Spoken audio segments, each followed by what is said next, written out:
Hello friends. Did you know nearly 80% of those who watch my videos aren't subscribed? If you enjoy these stories, please hit that subscribe button and leave a like. It really helps. Thank you for being here. By the way, where are you watching from? Let me know in the comments. The call came in at 11:23 p.m. on a Tuesday night in October, just as I was settling down with a cup of truck stop coffee and thinking about grabbing some shut-eye in the sleeper berth of my Kenworth. 26 years I'd been driving these Texas highways, and I should have known better than to answer the phone that late. Nothing good ever comes from midnight dispatch calls. My name's Buck Williams, and I run freight between Dallas and the Gulf Coast, mostly automotive parts and industrial equipment for the petrochemical plants down in Beaumont and Port Arthur. It's honest work that pays decent money, and after more than 2 decades behind the wheel, I know every mile of highway between here and Louisiana like the back of my calloused hands. "Buck, this is Eddie at Richardson Freight," came the familiar voice of my dispatcher. Eddie Carmichael had been sending me loads for the better part of 8 years, ever since I started running independent after my divorce. He was reliable, paid on time, and never sent me on wild goose chases for fictional cargo. "What you got for me, Eddie?" I asked, settling back in my driver's seat and watching the late-night traffic roll past on I-20. "Emergency run down to Beaumont. Chemical plant equipment that broke down this afternoon, and they need replacement parts first thing in the morning, or they're looking at shutting down an entire production line. Customers willing to pay premium rates for immediate delivery." That got my attention. Premium rates in the trucking business usually meant time and a half, sometimes double pay if the situation was desperate enough. With Christmas coming up in a couple months and my daughter starting her second year of college, I could use the extra money. "What kind of equipment we talking about? Pump assemblies, valve components, some kind of specialized gaskets? Nothing hazardous, just heavy, about 32,000 pounds total, all skidded and ready to load. Pickups at Hartman Industrial Supply over in Grand Prairie, delivery to Eastman Chemical in Beaumont." I knew both locations. Hartman was a legitimate outfit I'd picked up from before, and Eastman Chemical was one of the biggest employers in southeast Texas. The job sounded straightforward enough. "What's the pay?" $1,800 for the round trip, plus fuel surcharge, cash on delivery." That was nearly double my usual rate for a Beaumont run. Either Eastman Chemical was truly desperate to get their equipment, or there was something about this load that Eddie wasn't telling me. But $1,800 was $1,800, and I'd hauled stranger cargo for less money. "I'll take it," I said. "How long do I have?" "Pickup's available now. Delivery needs to be completed by 7 a.m. That gives you about 7.5 hours to make a 4-hour drive, so you'll have time for breaks and fuel stops." I did the math in my head. Grand Prairie to Beaumont via I-20 East and I-10 South was about 280 miles, mostly interstate driving through familiar territory. Even allowing for construction zones and the occasional traffic backup, I could make the run in 4 hours and still have time to grab breakfast in Beaumont before the delivery. "Send me the paperwork," I said. "I'll head over to Hartman's right now." "Buck," Eddie said, and something in his tone made me pay attention. "Customer was real specific about the route. Wants you to take Highway 87 south from Beaumont instead of coming back up through Houston. Something about avoiding industrial traffic around the ship channel." Highway 87 was a 2-lane coastal road that ran along the Gulf of Mexico from Beaumont down to Galveston. It was scenic enough, especially during the day, but it added about 50 miles to the return trip and took you through some pretty isolated country. Most truckers avoided it because the road was narrow, had weight restrictions on some bridges, and offered limited services for big rigs. "That's going to add an hour to my drive time," I said. "Customers paying for the extra miles. Part of that premium rate includes routing requirements." I shrugged and fired up the Kenworth. "Their money, their choice. I'll be at Hartman's in 30 minutes. Hartman Industrial Supply was located in an industrial district of Grand Prairie that looked exactly like every other industrial district in Texas. rows of metal buildings, fenced yards full of equipment, and security lights that turned everything a sickly yellow color. I'd been there maybe a dozen times over the years, usually picking up pump parts or valve assemblies for refineries along the coast. The night loading crew was waiting for me when I backed up to the dock. 3 guys in company coveralls who looked like they'd rather be home sleeping than loading trucks at midnight. Can't say I blamed them. The forklift operator, a heavy-set Mexican guy named Carlos, who I'd met on previous pickups, seemed unusually quiet as he loaded the skids into my trailer. Normally, Carlos was friendly and talkative, always asking about road conditions or sharing gossip from other drivers. But tonight he kept his head down and focused on his work with an intensity that seemed forced. "Everything all right, Carlos?"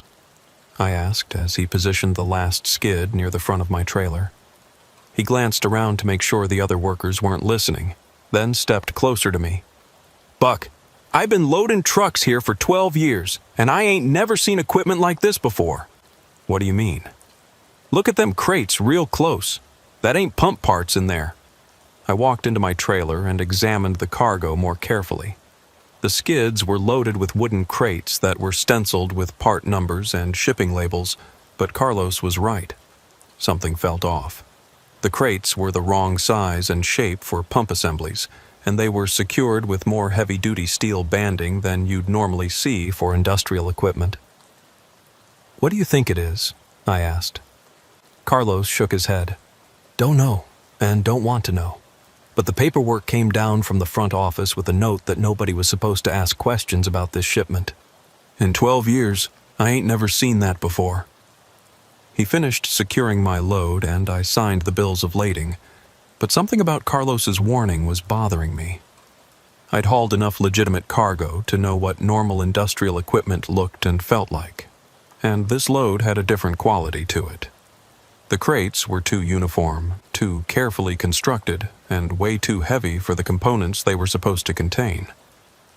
But I also knew that curiosity had killed more than a few truckers over the years.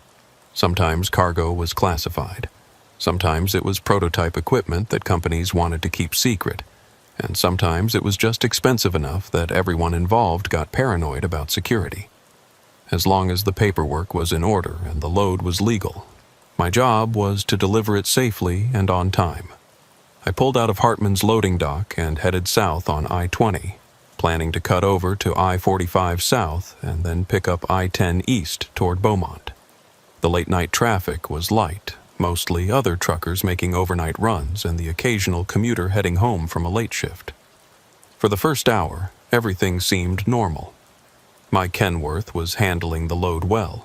My fuel consumption was within expected parameters, and I was making good time through the familiar countryside east of Dallas. I had the CB radio tuned to channel 19, listening to the usual trucker chatter about road conditions, speed traps, and the quality of food at various truck stops.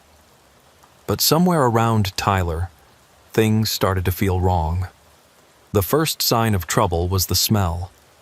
About an hour into the trip, I started noticing an odd odor seeping into my cab. Not the usual diesel fumes or industrial chemical smell you'd expect from highway driving, but something organic and unpleasant. It reminded me of the time a deer had died under my neighbor's house and rotted there for a week before we found it. I pulled over at a truck stop in Longview to check my cargo and make sure nothing had shifted or broken open. The trailer doors were still sealed with the metal bands that Hartman's crew had applied, and there was no visible damage to any of the crates. But the smell was definitely stronger near the back of the trailer, and it was getting worse. I tried calling Eddie to report the problem, but my cell phone couldn't get a signal. That was unusual. Most of East Texas had decent coverage, especially along the interstate corridors. I tried my CB radio, but all I could pick up was static and the occasional burst of what sounded like voices speaking in a language I didn't recognize. An old-timer at the truck stop Fuel Island noticed me walking around my trailer with a puzzled expression. "Having trouble with your load, driver?" he asked.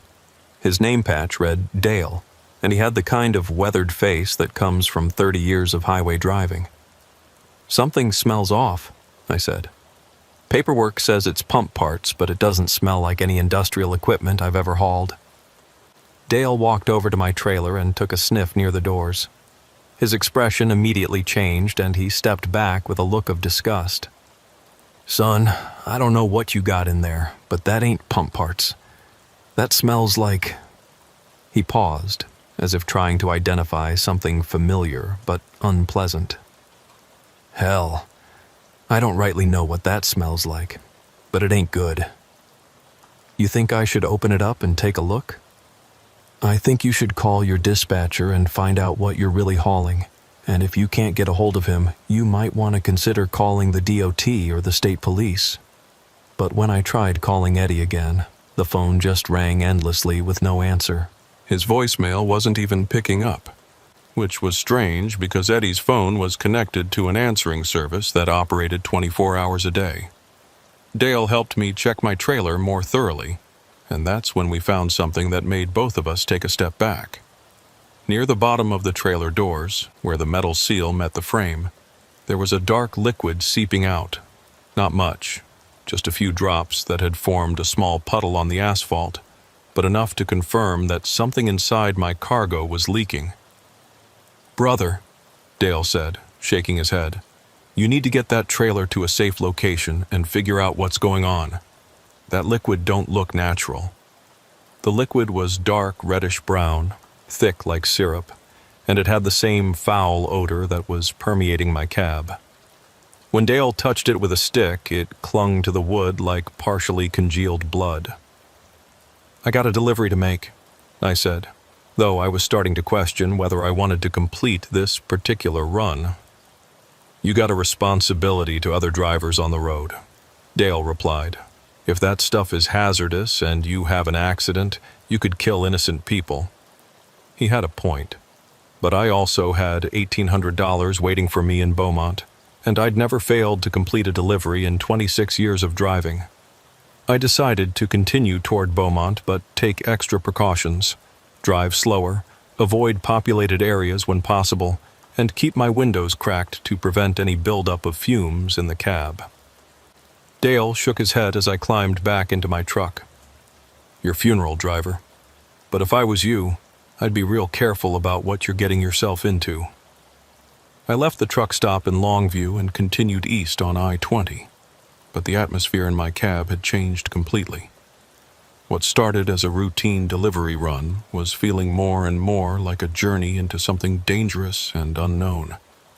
The smell from my trailer was getting stronger despite my efforts to ventilate the cab, and the dark liquid was apparently still seeping from the cargo area. Around Marshall, Texas, I started noticing that other drivers were giving me a wide berth on the highway. Trucks that would normally pass on the left were staying well behind me, and several drivers on the CB were making comments about that Kenworth with the stinking load. Apparently, the odor was strong enough to be detected by other vehicles at highway speeds. "Eastbound Kenworth at mile marker 6117, came a voice over Channel 19. "You got something nasty going on back there. Smells like something died in your trailer." I keyed my mic to respond, but all that came through the speaker was static and what sounded like whispered voices speaking too quietly to understand. My CB radio was malfunctioning, cutting in and out with electronic interference that made communication impossible. That's when I started seeing the birds. At first, it was just a few crows following my truck at a distance, flying parallel to the highway and keeping pace with my 65 mph speed. Nothing too unusual. Crows are smart birds, and they often follow vehicles that might provide roadkill opportunities. But as I continued east, more birds joined the group. Dozens of them, then hundreds, forming a dark cloud that moved with my truck like a living shadow. Other drivers were noticing too. I could see truckers in oncoming traffic slowing down and pointing at the massive flock of birds that was accompanying my Kenworth down the interstate. It was like something out of a horror movie, a black cloud of wings and beaks that seemed drawn to whatever I was carrying in my trailer. By the time I reached the intersection with I-49 near Marshall, the bird phenomenon had attracted attention from other sources as well. I saw a Texas Highway Patrol car pacing me from about a quarter-mile back, probably trying to figure out what was causing the unusual wildlife behavior. I pulled over at a rest area to see if I could get the situation under control, but the moment my truck stopped moving, things got worse. The birds landed on my truck, my trailer, the pavement around my rig. Hundreds of crows, ravens, and other blackbirds that covered every available surface. They weren't aggressive or threatening, but they were clearly attracted to something in my cargo. The highway patrol officer pulled into the rest area behind me and got out of his car with a puzzled expression. He was a young trooper, probably in his late 20s, with the kind of crisp uniform and serious demeanor that suggested he took his job very seriously. "Sir, I'm going to need you to step out of your vehicle," he called out, trying to make himself heard over the cawing of hundreds of birds. I climbed down from my cab, and immediately the smell hit me with full force. Outside the enclosed environment of my truck, the odor from my trailer was overwhelming, a combination of decay, chemicals, and something else that I couldn't identify but that made my stomach turn.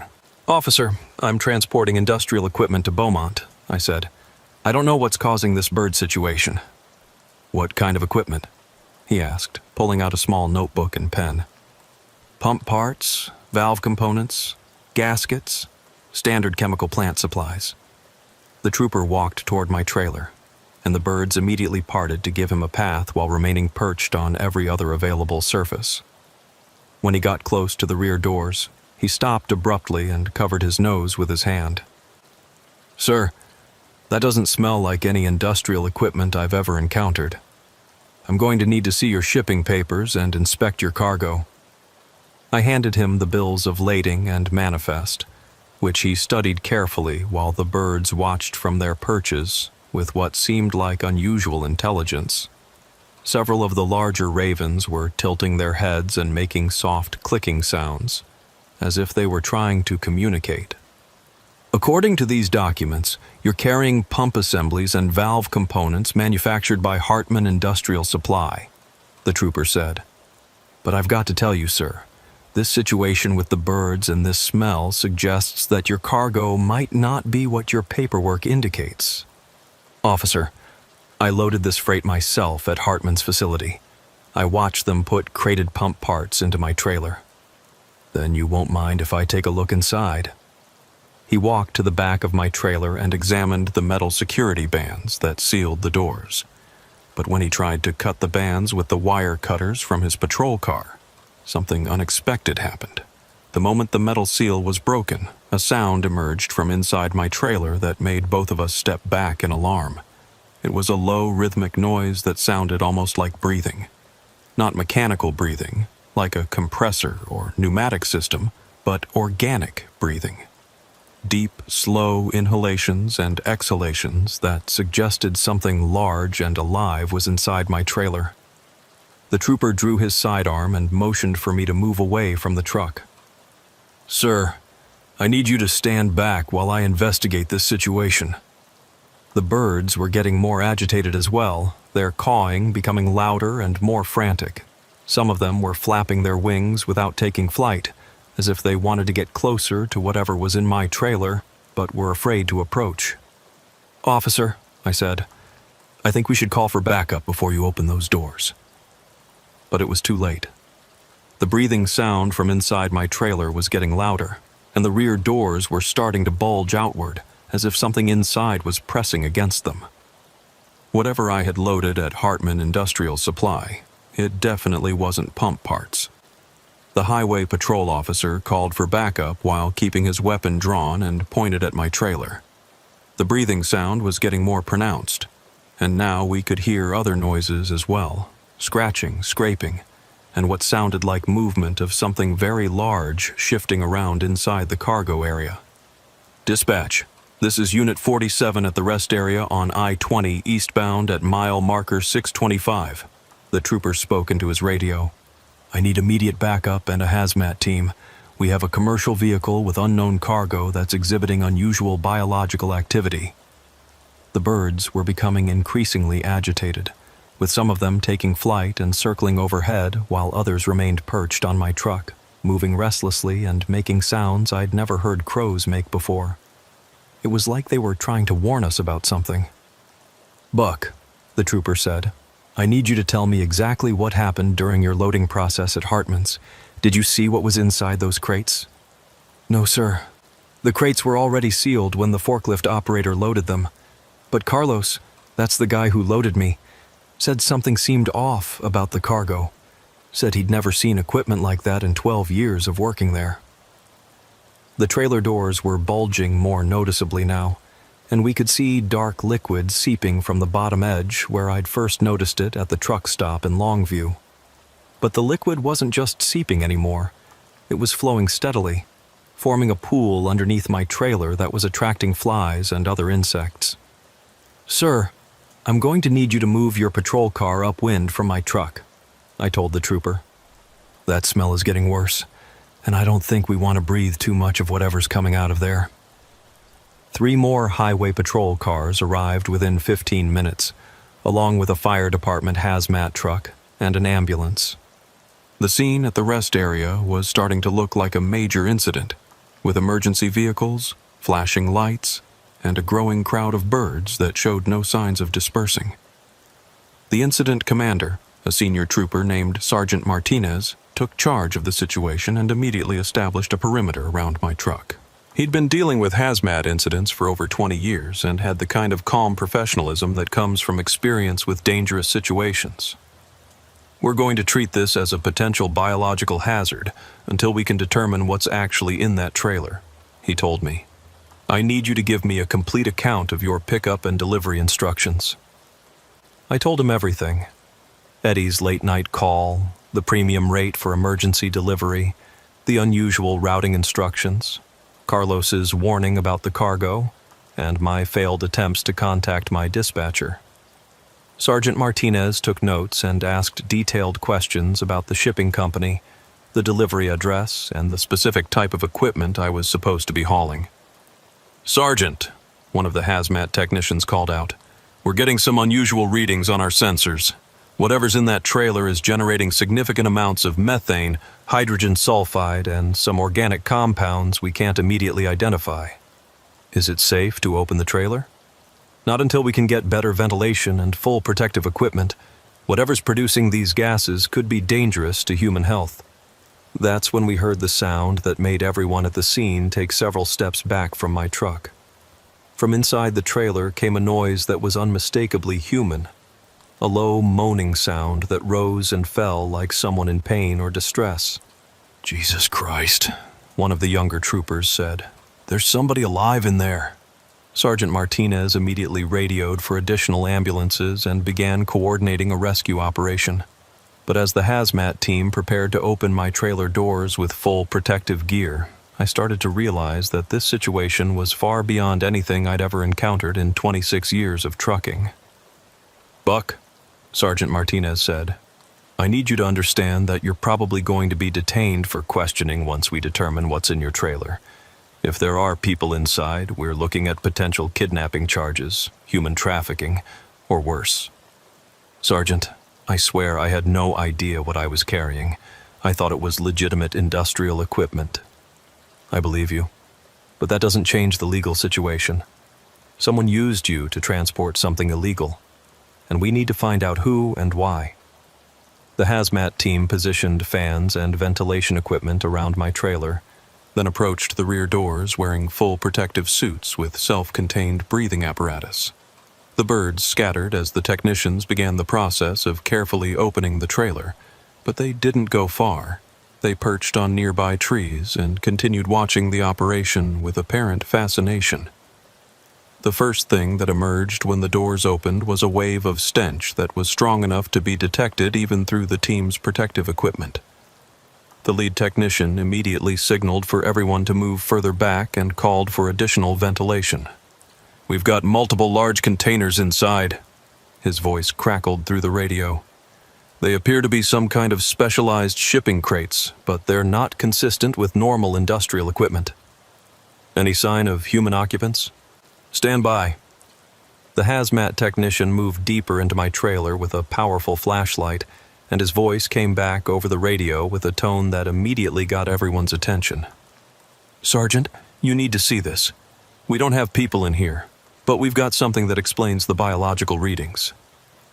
What the hazmat team found in my trailer wasn't pump parts or valve components. It wasn't human trafficking victims or kidnapped people. It was something that made me question everything I thought I knew about the cargo I'd been carrying for the past 4 hours. The crates were filled with animal carcasses, dozens of them, in various stages of decomposition. Deer, wild hogs, cattle, and other large animals that appeared to have been dead for several days or weeks. But these weren't normal animal remains. They had been processed in some way, with surgical incisions, removed organs, and what looked like experimental modifications that suggested some kind of biological research or testing. "We're looking at approximately 40 animal specimens," the hazmat technician reported. "Multiple species, all showing signs of systematic dissection and organ removal. Some of the carcasses appear to have been injected with preservative chemicals, which explains the odors and gas emissions we've been detecting." Sergeant Martinez ordered photographs of everything and called for a veterinary pathologist to examine the remains. The birds that had been following my truck were still gathered in the area, and now their behavior made more sense. They were responding to the smell of carrion, drawn by instincts that had evolved over millions of years. "Buck," the sergeant said, "I need you to think carefully about your dispatcher and the company that hired you for this run.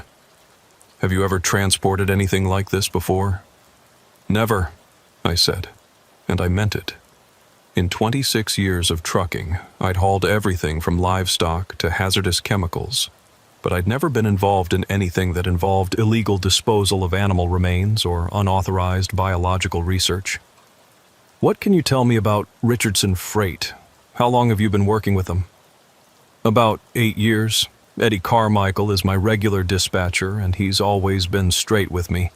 Nothing but legitimate loads, automotive parts, industrial equipment, construction materials. This is completely out of character for him." One of the state troopers came over with a clipboard full of notes. "Sergeant, we ran the company information through our database. Richardson Freight Services is a legitimate trucking company based in Dallas, but they have no record of dispatching this load. In fact, their dispatcher Eddie Carmichael is currently on vacation in Colorado and hasn't been in the office for 3 days." The implications hit me like a physical blow. Someone had impersonated my dispatcher, created fake shipping documents, and arranged for me to pick up illegal cargo while thinking I was making a routine delivery. I'd been set up as an unwitting accomplice in whatever illegal operation was behind the transportation of these animal remains. "Who paid for the loading at Hartman Industrial Supply?" Sergeant Martinez asked. "According to the paperwork, the customer was Eastman Chemical in Beaumont. But if the load is fake, the payment authorization was probably fake too." The state troopers contacted Hartman Industrial Supply and discovered that the night loading crew had processed the shipment based on what appeared to be legitimate purchase orders and payment authorization from Eastman Chemical. But when they called Eastman Chemical, the company had no record of ordering any emergency equipment or authorizing any shipments from Hartman. "This was a sophisticated operation," Sergeant Martinez explained. "Someone created fake documents, impersonated multiple companies, and arranged for the transportation of illegal cargo while making it appear to be a legitimate business transaction." "But why use me?" I asked.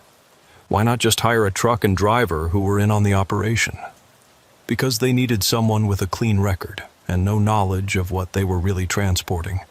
If you'd been stopped for a routine inspection, you would have appeared to be an innocent driver carrying legitimate cargo. Your genuine confusion would have been the best possible cover story." The veterinary pathologist arrived and began examining the animal remains while crime scene technicians documented everything and collected evidence. What they discovered was even more disturbing than the initial findings. "These animals weren't just killed for their organs," the pathologist explained.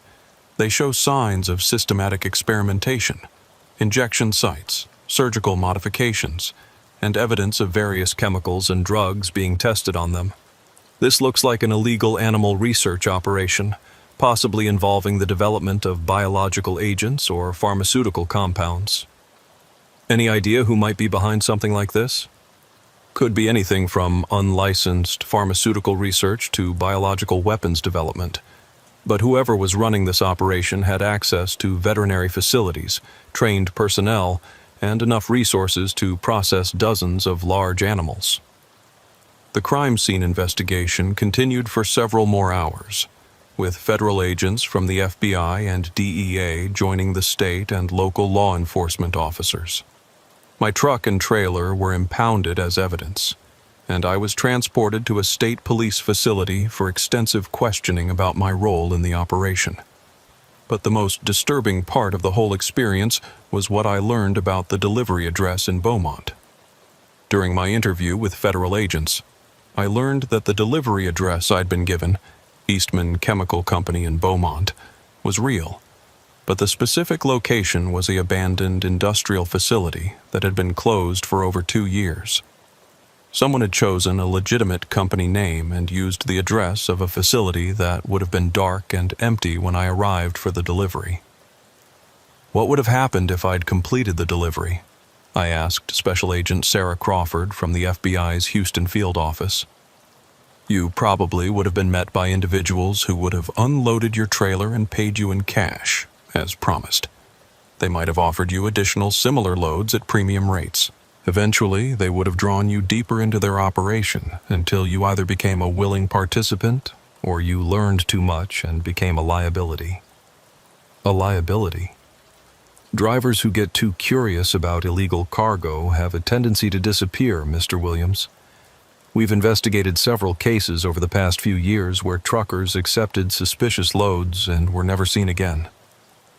Agent Crawford showed me photographs of 5 other independent truck drivers who had disappeared while hauling cargo for companies that later turned out to be fronts for illegal operations.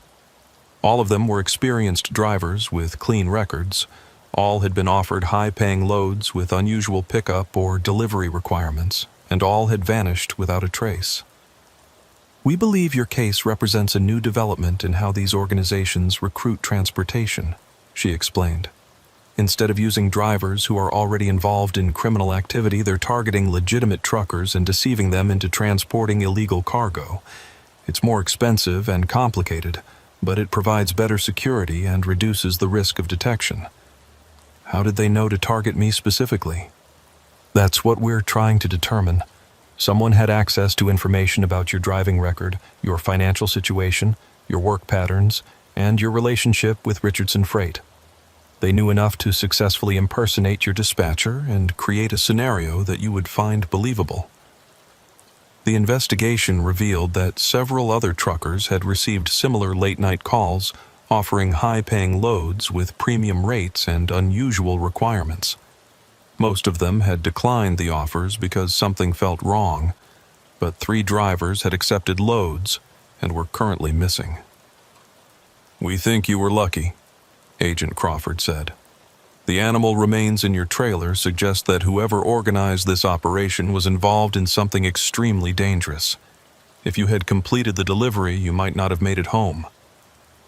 Over the following weeks, federal agents traced the fake shipping documents, payment authorizations, and communication systems used to arrange my pickup. What they discovered was a sophisticated criminal network that operated across multiple states and was involved in various illegal activities, including drug manufacturing, biological weapons research, and human trafficking. The animal remains in my trailer were apparently being used to test chemical compounds and biological agents before they were deployed against human targets. The surgical modifications and experimental injections were designed to determine the effects of various substances on living tissue and organ systems.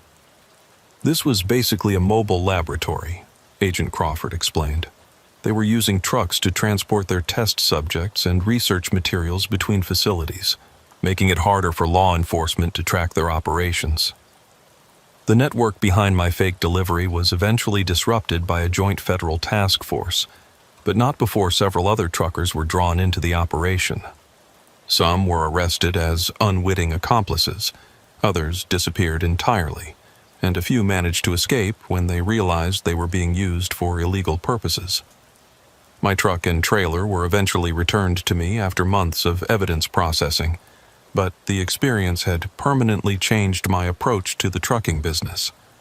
I became much more cautious about accepting loads from unfamiliar companies, started verifying all dispatch calls independently, and developed a network of contacts who could help confirm the legitimacy of suspicious shipments. The months following my encounter with the fake biological research cargo were some of the most difficult of my trucking career. Word had spread through the industry about my involvement in the federal investigation, and some companies were reluctant to work with drivers who had been connected to criminal activity, even as unwitting victims. But there were also positive developments. The FBI asked me to serve as a consultant for their investigation into freight-related criminal activity, helping them understand how legitimate truckers could be targeted and manipulated by criminal organizations. I started speaking at trucking industry conferences about cargo security and how to identify potentially fraudulent shipping arrangements. Most importantly, I connected with other drivers who had similar experiences. Through online trucking forums and industry publications, I found dozens of other independent operators who had been approached with suspicious, high-paying loads or had encountered unusual cargo that didn't match their shipping documents. One driver, a veteran named Dale Peterson from Oklahoma, had been offered a similar late-night emergency run just 2 weeks before my experience. His load was supposed to be medical equipment being transported to a hospital in Louisiana, but something about the pickup felt wrong, and he declined the job. The dispatcher knew too much about my personal situation, Dale explained when we met at a truck stop outside of Dallas. Knew about my truck payments, knew about my daughter's medical bills, knew exactly how to make an offer I couldn't afford to refuse. But 30 years of driving teaches you to trust your instincts, and my instincts were screaming that something wasn't right. Another driver, Linda Rodriguez from Arizona, had actually completed a delivery similar to mine, but had become suspicious when the receiving facility appeared to be abandoned. She'd left the cargo at the specified location and collected her payment, but later learned from FBI agents that she had transported precursor chemicals used in the manufacture of illegal drugs. The scary part is how professional the whole operation was, Linda said. The paperwork was perfect. The payment authorization went through without any problems, and the people I dealt with seemed completely legitimate. If I hadn't started asking questions afterward, I never would have known I was used in a criminal operation. Through these connections, we discovered that freight-related criminal activity was far more common than most truckers realized. Criminal organizations were increasingly using legitimate transportation companies and independent drivers to move illegal goods, often without the driver's knowledge or consent. The FBI estimated that several hundred truckers had been unknowingly involved in criminal transportation over the past 5 years, carrying everything from drug manufacturing equipment to human trafficking victims to biological weapons research materials. The trucking industry's size and complexity make it an ideal cover for criminal activity, Agent Crawford explained during one of our follow-up meetings. With over 3 million trucks on the road at any given time, it's nearly impossible to inspect every load or verify every shipping document. Criminal organizations exploit this reality by creating fake companies, false documentation, and elaborate cover stories. 6 months after my incident, I received a call from Eddie Carmichael, the real Eddie Carmichael from Richardson Freight Services. He had returned from vacation and learned about the impersonation of his identity and company. "Buck, I want you to know that Richardson Freight is implementing new security procedures to prevent this kind of thing from happening again," Eddie said. "All dispatch calls will now be verified through multiple channels, and we're requiring photo identification for all drivers at pickup locations." "I appreciate that, Eddie. But I got to ask, how did someone get enough information about our working relationship to successfully impersonate you?" That's what's really scary about this whole situation. The criminals had access to our internal communications, our driver databases, even our payment systems. The FBI thinks our computer systems were compromised for months before your incident. The cybersecurity investigation revealed that the criminal network had infiltrated computer systems at dozens of trucking companies, freight brokers, and shipping facilities. They had been collecting information about drivers, loads, and payment arrangements for over 2 years, building profiles of potential targets and developing increasingly sophisticated methods for manipulating the transportation industry. The experience with the fake biological research cargo taught me that the trucking industry was facing threats that most drivers weren't even aware of. Criminal organizations had evolved beyond simple cargo theft or drug smuggling. They were now using sophisticated techniques to manipulate legitimate drivers into unknowingly participating in illegal operations. I developed a set of personal safety protocols that I shared with other independent truckers through industry forums and CB radio networks.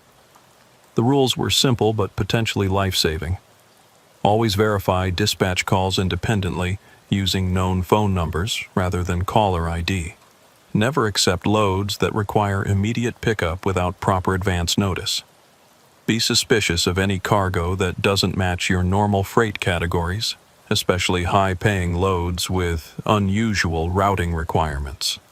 Most importantly, trust your instincts. If something feels wrong about a load, a pickup location, or a delivery address, walk away regardless of how much money is involved. 3 months after my incident, I got a chance to test these protocols when I received another late-night call offering a high-paying emergency run. This time, the caller claimed to be from a company called Lone Star Industrial Transport, offering double rates to haul what he described as time-sensitive chemical processing equipment from Houston to a facility near Corpus Christi. Instead of accepting immediately, I asked for the company's DOT number, their physical address, and a callback number where I could verify the load independently. The caller became evasive and insisted that the load had to be picked up within 2 hours, or it would be offered to another driver. "That's fine," I told him. "Offer it to someone else." The caller hung up, and when I tried to research Lone Star Industrial Transport, I discovered that no such company existed in Texas Department of Transportation records. 2 days later, I learned from law enforcement contacts that another driver had accepted that same load and had disappeared somewhere between Houston and Corpus Christi. His truck was found abandoned at a rest area near Victoria, Texas, with no cargo and no sign of what had happened to the driver. By the first anniversary of my fake cargo incident, I had connected with over 50 other truckers who had encountered similar situations. Some had been tricked into hauling illegal cargo. Others had escaped suspicious situations by trusting their instincts, and several had lost friends or colleagues who had disappeared after accepting questionable loads. We formed an informal network that we called the Road Watch. Independent truckers who shared information about suspicious shipping companies, dangerous delivery locations, and freight arrangements that seemed too good to be true. We used CB radio channels, online trucking forums, and word-of-mouth communications to warn other drivers about potential threats. The FBI and other law enforcement agencies began working with our network, providing tips about ongoing investigations and asking us to report any suspicious activity we encountered. Agent Crawford became our primary law enforcement contact, and she regularly updated us on new criminal techniques and emerging threats. "What you drivers are doing is invaluable," she told us during one of our informal meetings at a truck stop outside of San Antonio. "You see patterns and detect problems that formal law enforcement investigations might miss. The trucking community's willingness to look out for each other is one of the most effective tools we have for combating freight-related crime." But our network also revealed just how extensive the problem had become. We documented over 200 cases of suspicious freight arrangements, driver disappearances, and criminal manipulation of the transportation industry. The scope of the problem suggested that multiple criminal organizations were using similar techniques to exploit truckers across the country. One of the most disturbing discoveries was that several legitimate trucking companies had been infiltrated by criminals who were using company resources to facilitate illegal operations. Dispatchers, safety managers, and even company executives were being blackmailed, bribed, or coerced into cooperating with criminal networks. "It's like fighting a hydra," explained Tom Morrison, a veteran driver from New Mexico who had narrowly escaped a human trafficking operation disguised as a furniture delivery. "You shut down one criminal network, and two more pop up using slightly different techniques." The criminal organizations were also adapting to our countermeasures. They began using more sophisticated background research to target drivers, created more convincing fake companies and documentation, and developed new methods for avoiding detection by law enforcement. But they made one crucial mistake. They underestimated the solidarity and communication skills of the American trucking community. 8 months after the fake cargo incident, I thought the worst was behind me. I'd settled into a routine of verified loads from established companies, implemented my security protocols, and was helping other drivers through the Road Watch network. Then, on a cold February night while I was parked at a Love's truck stop outside of Waco, my phone rang at 2:17 a.m. The caller ID showed Richardson Freight Services, the real company, not the imposters who had tricked me before. But I'd learned not to trust caller ID, so I let it go to voicemail and called Richardson's main number from their website. "Richardson Freight, night dispatch. This is Eddie." It was actually Eddie Carmichael, my regular dispatcher. His voice was tense, and I could hear unusual background noise. Voices, phones ringing, what sounded like a lot of activity for the middle of the night.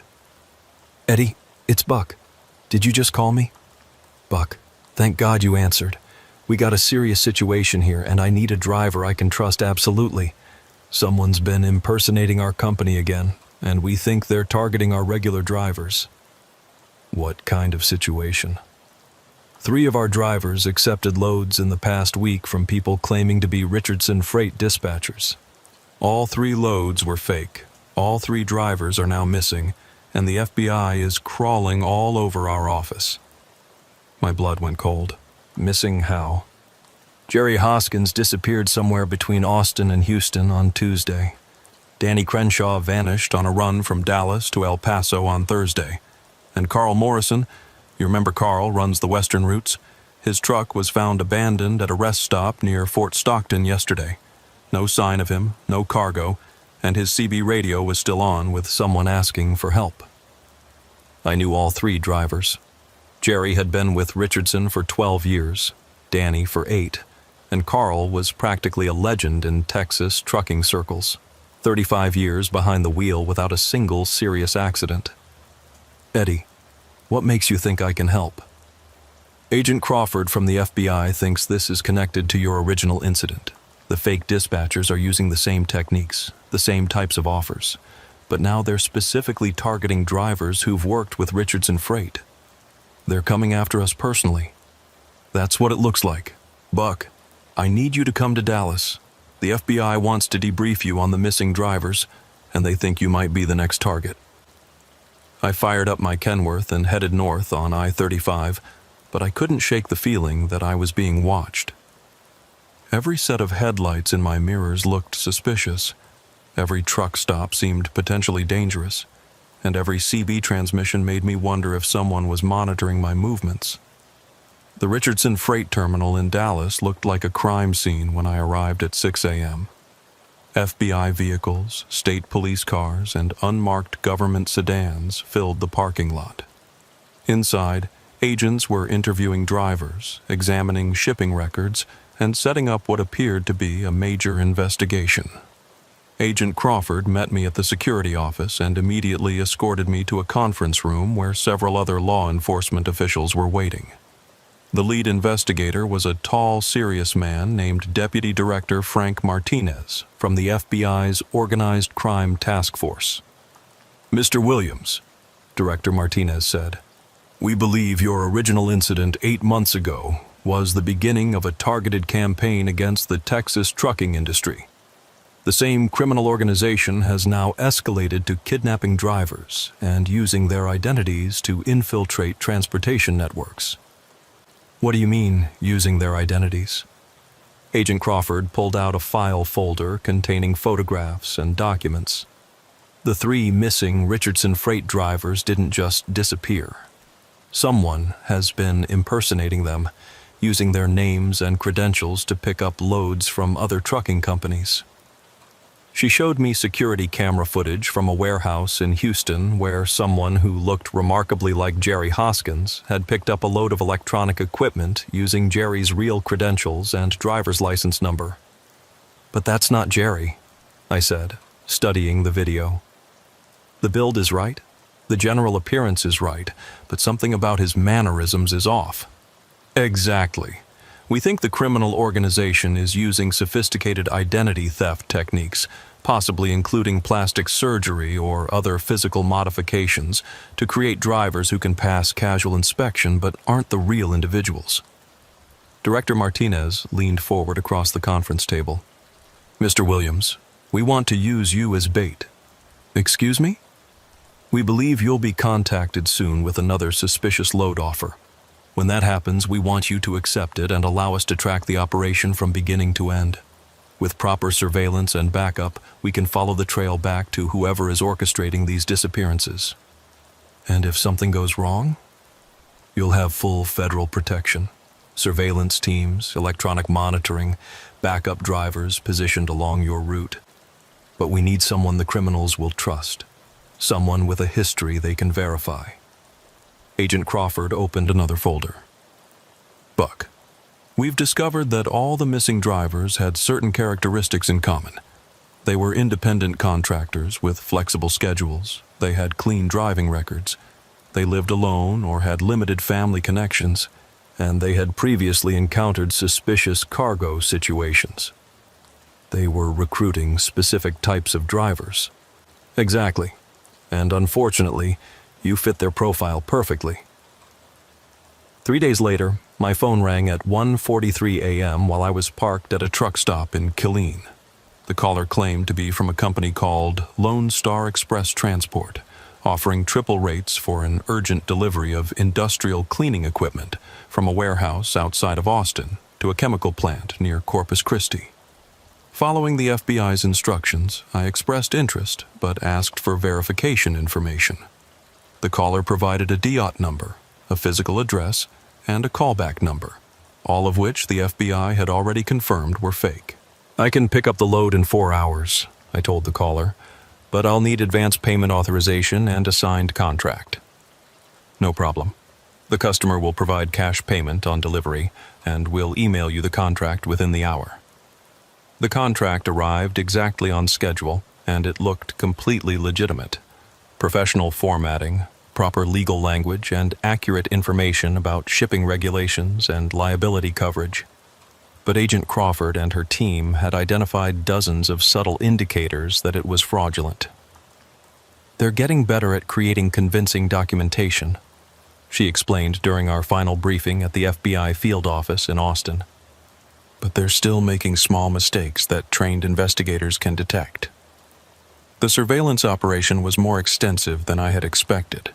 The FBI had positioned unmarked vehicles along my entire planned route, installed tracking devices in my truck that I couldn't detect, and established communication protocols that would allow them to monitor my status without interfering with the criminal operation. "Remember," Agent Crawford said, "your job is to act like a normal trucker accepting a routine load. Don't try to investigate anything yourself, don't take any unnecessary risks, and don't do anything that would tip them off to our surveillance." "What if they try to harm me?" "Our surveillance teams will intervene before that happens. We have snipers positioned at the pickup location, mobile units that will shadow you throughout the delivery, and tactical teams standing by at multiple locations." At 6 a.m., I drove to the pickup address, a warehouse complex in an industrial area southeast of Austin that looked exactly like dozens of other freight facilities I'd visited over the years. The loading crew was professional and efficient, and the cargo appeared to be exactly what the shipping documents described. But as I was signing the bills of lading, one of the workers made a comment that sent chills down my spine. "You look familiar," he said, studying my face carefully. "Haven't we met somewhere before?" "I don't think so," I replied, trying to sound casual. Well, maybe you just have one of those faces. A lot of truckers start to look alike after a while." The drive from Austin to Corpus Christi should have taken about 3.5 hours, but it felt like the longest journey of my trucking career. Every mile was filled with tension, wondering if the next exit ramp would be where the criminals made their move, constantly checking my mirrors for signs of surveillance or pursuit. The FBI surveillance teams were invisible to me, which was both reassuring and unsettling. I knew they were there, but I couldn't see them, couldn't communicate with them directly, and couldn't be certain they would be able to help if something went wrong quickly. About an hour into the trip, my CB radio started picking up strange transmissions, not the usual trucker chatter, but coded conversations that sounded like operational communications between coordinated teams. "Package is moving on schedule toward Destination Alpha. All units maintain distance and visual contact. Backup team standing by at Checkpoint Bravo." The language was too professional for normal criminal operations, too military in its precision and terminology. It made me wonder if I was caught in the middle of something much larger and more dangerous than a simple cargo theft operation. Near Victoria, I stopped for fuel and a mandatory rest break. While I was stretching my legs and checking my trailer, a man approached me from a pickup truck that had been parked at the diesel pumps when I arrived. "You Buck Williams?" he asked. He was middle-aged, wearing work clothes that looked like they belonged on a construction site or oil field. Nothing obviously threatening about him, but something in his eyes made me cautious. "Depends who's asking." "Name's Pete Hawkins. I drive for Gulf Coast Transport. Been hearing some things on the CB about drivers going missing on runs like yours." "What kind of things?" Pete looked around the truck stop carefully before continuing. "Drivers accepting high-paying loads with unusual pickup locations, loads that don't match the cargo descriptions, deliveries to facilities that turn out to be abandoned or fake." "You think this load is suspicious?" "I think any load that pays triple rates for routine cargo is worth questioning, especially when it involves drivers who've had previous encounters with fake shipping companies." That stopped me cold. "How do you know about my previous encounter?" "Word gets around in the trucking community. Buck Williams, the driver who escaped from a fake biological research operation and helped expose a criminal network. You're kind of famous among independent operators." Pete pulled out a business card and handed it to me. "If something goes wrong with your delivery, call this number. We got a network of drivers who look out for each other, and we can get help to you faster than law enforcement in most situations." As I climbed back into my truck, I noticed that Pete's pickup had disappeared. But in my side mirror, I caught a glimpse of what might have been an FBI surveillance vehicle adjusting its position in the truck stop parking lot. The delivery address in Corpus Christi turned out to be a legitimate chemical processing facility, but something felt wrong from the moment I arrived at the security gate. The guard who checked my paperwork seemed nervous, kept looking over his shoulder toward the main building, and took much longer than necessary to verify my delivery authorization. "You'll want to go to Dock 17, he said finally. "Just follow the signs and someone will meet you there." The chemical plant was massive. Hundreds of acres of processing towers, storage tanks, and industrial equipment connected by a maze of roads and pipelines. Finding Dock 17 required following a series of increasingly confusing directional signs that led me deeper into the complex. When I finally reached the designated loading dock, I found something that immediately triggered all my danger instincts. The area was completely deserted. No workers, no equipment, no other vehicles. Just an empty loading dock with a roll-up door that was standing open to reveal a dark, empty building interior. I set my brakes and climbed down from my cab to investigate, but I kept my CB radio in hand and my truck running in case I needed to leave quickly. "Hello?" I called out toward the open loading dock. Anybody here? A man emerged from the shadows inside the building. He was wearing a business suit instead of work clothes, and he moved with the kind of careful precision that suggested military or law enforcement training. Mr. Williams, thank you for making the delivery on schedule. We'll have you unloaded and on your way shortly. Where's your unloading crew? They're being briefed on the specialized handling requirements for your cargo. Industrial cleaning equipment requires certain safety precautions. Something about his answer bothered me. The cargo I'd loaded was standard pump and valve components, not specialized cleaning equipment. Either the man had been given incorrect information about my load, or someone was deliberately providing false information. I'll need to see some identification, I said. Company policy for deliveries to new customers. The man reached into his jacket, but instead of producing identification, he pulled out what appeared to be a small electronic device that he pointed in my direction. Mr. Williams, I'm going to need you to step away from your truck and come with me into the building. There are some people who want to speak with you. That's when I noticed that other men had emerged from various locations around the loading dock area. All of them were wearing business suits. All of them appeared to be armed, and all of them were positioned to prevent me from returning to my truck. I was surrounded. I had two choices: comply with the armed men and hope the FBI surveillance teams would intervene, or make a run for my truck and try to escape on my own.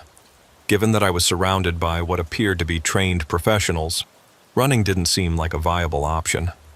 I don't know what this is about, I said, raising my hands to show I wasn't reaching for a weapon. But I'm just a trucker making a delivery. The man with the electronic device smiled, but it wasn't a friendly expression. Mr. Williams, we know exactly who you are and what you've been doing. You're the driver who disrupted our Austin operation 8 months ago. You've been working with federal agents to investigate our activities, and you've been helping other truckers avoid our recruitment efforts. I don't know what you're talking about. Of course you do.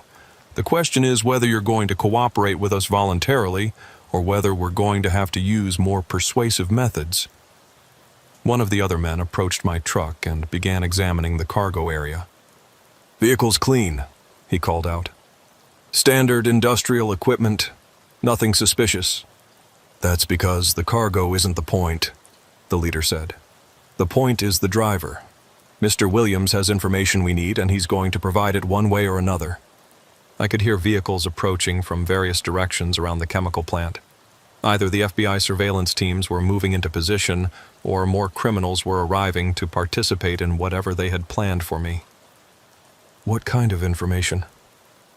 Details about the truckers who've been working with law enforcement. Names, routes, communication methods. You're going to help us identify every driver who's been interfering with our operations. The approaching vehicle sounds were getting closer, but I couldn't tell if they represented help or additional danger.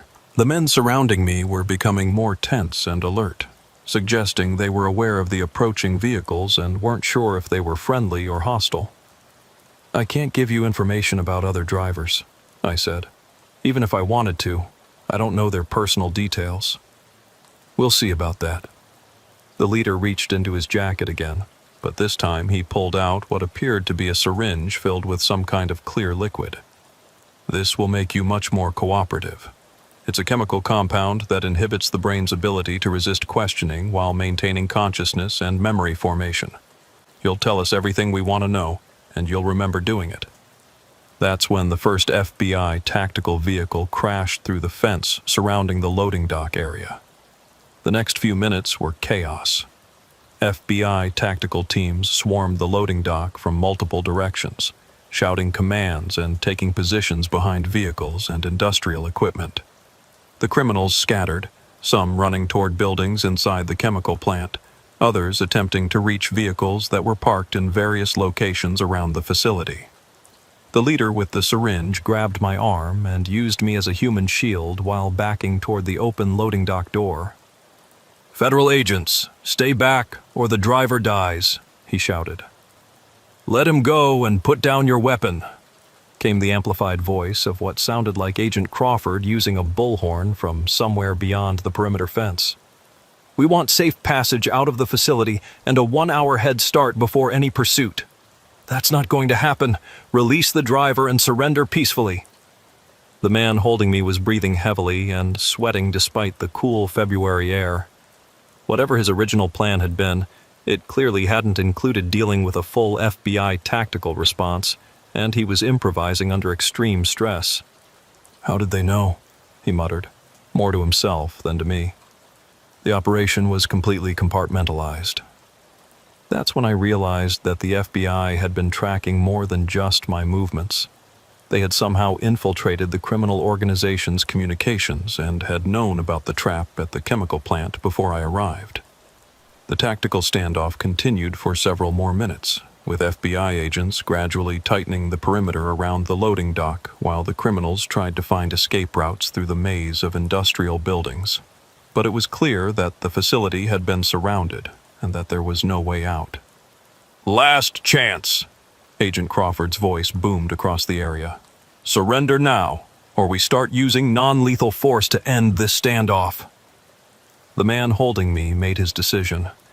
He released his grip on my arm and threw the syringe as far away as possible. "I surrender. Don't shoot." Within seconds, FBI tactical agents had secured all the criminals and were beginning the process of searching the area for evidence. Agent Crawford approached me with a mixture of relief and concern. "Buck, are you injured?" "I'm fine, but that was a lot closer than I was comfortable with. We had snipers positioned with clear shots the entire time. You were never in real danger." "What about the chemical plant? Are the regular employees safe?" "This isn't a real chemical plant. It's a facility that was abandoned 3 years ago and has been used as a front for criminal operations. The entire complex is empty except for the people we just arrested." That explained why the facility had felt wrong from the moment I arrived. It wasn't an active industrial site. It was an elaborate movie set designed to create the illusion of legitimate business activity. The arrests at the fake chemical plant led to the discovery of a criminal organization that was far more sophisticated and extensive than anyone had realized. The FBI's investigation revealed a network that operated across multiple states and was involved in activities that went well beyond trucking industry manipulation. "What we've uncovered is essentially a shadow transportation company," Director Martinez explained during the debriefing session at the FBI field office in Houston. "They've been using legitimate truckers to move illegal cargo, kidnapping drivers to steal their identities, and infiltrating trucking companies to gain access to transportation networks." The evidence collected from the fake chemical plant included detailed files on over 300 truckers who had been targeted for recruitment or elimination. The files contained personal information, financial records, family details, and operational assessments that demonstrated a level of surveillance and planning that was truly frightening. "They knew everything about the drivers they targeted," Agent Crawford said. "Home addresses, family members, financial situations, driving records, even personal habits and psychological profiles." My own file was 6 pages long and included information that I had never shared with anyone, including details about my divorce, my daughter's college expenses, and even my preferred routes and rest stops. The criminals had been watching me for months before my original encounter with the fake biological research cargo. How did they gather this much information? Multiple sources. Hacked computer systems, corrupt employees in trucking companies and government agencies, private investigators, and electronic surveillance of drivers' personal communications.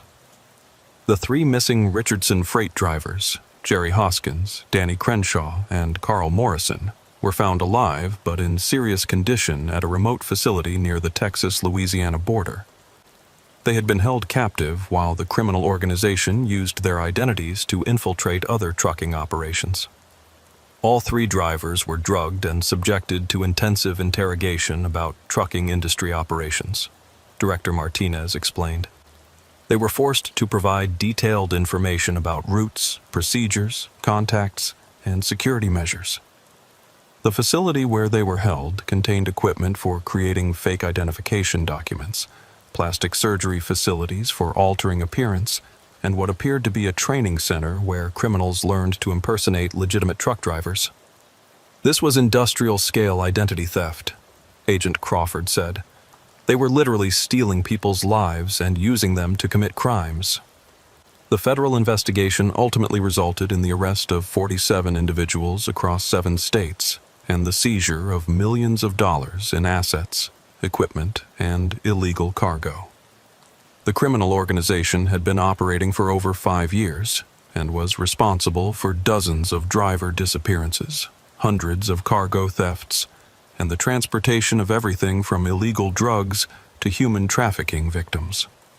Jerry, Danny, and Carl required months of medical treatment and psychological counseling to recover from their captivity, but all 3 eventually returned to driving.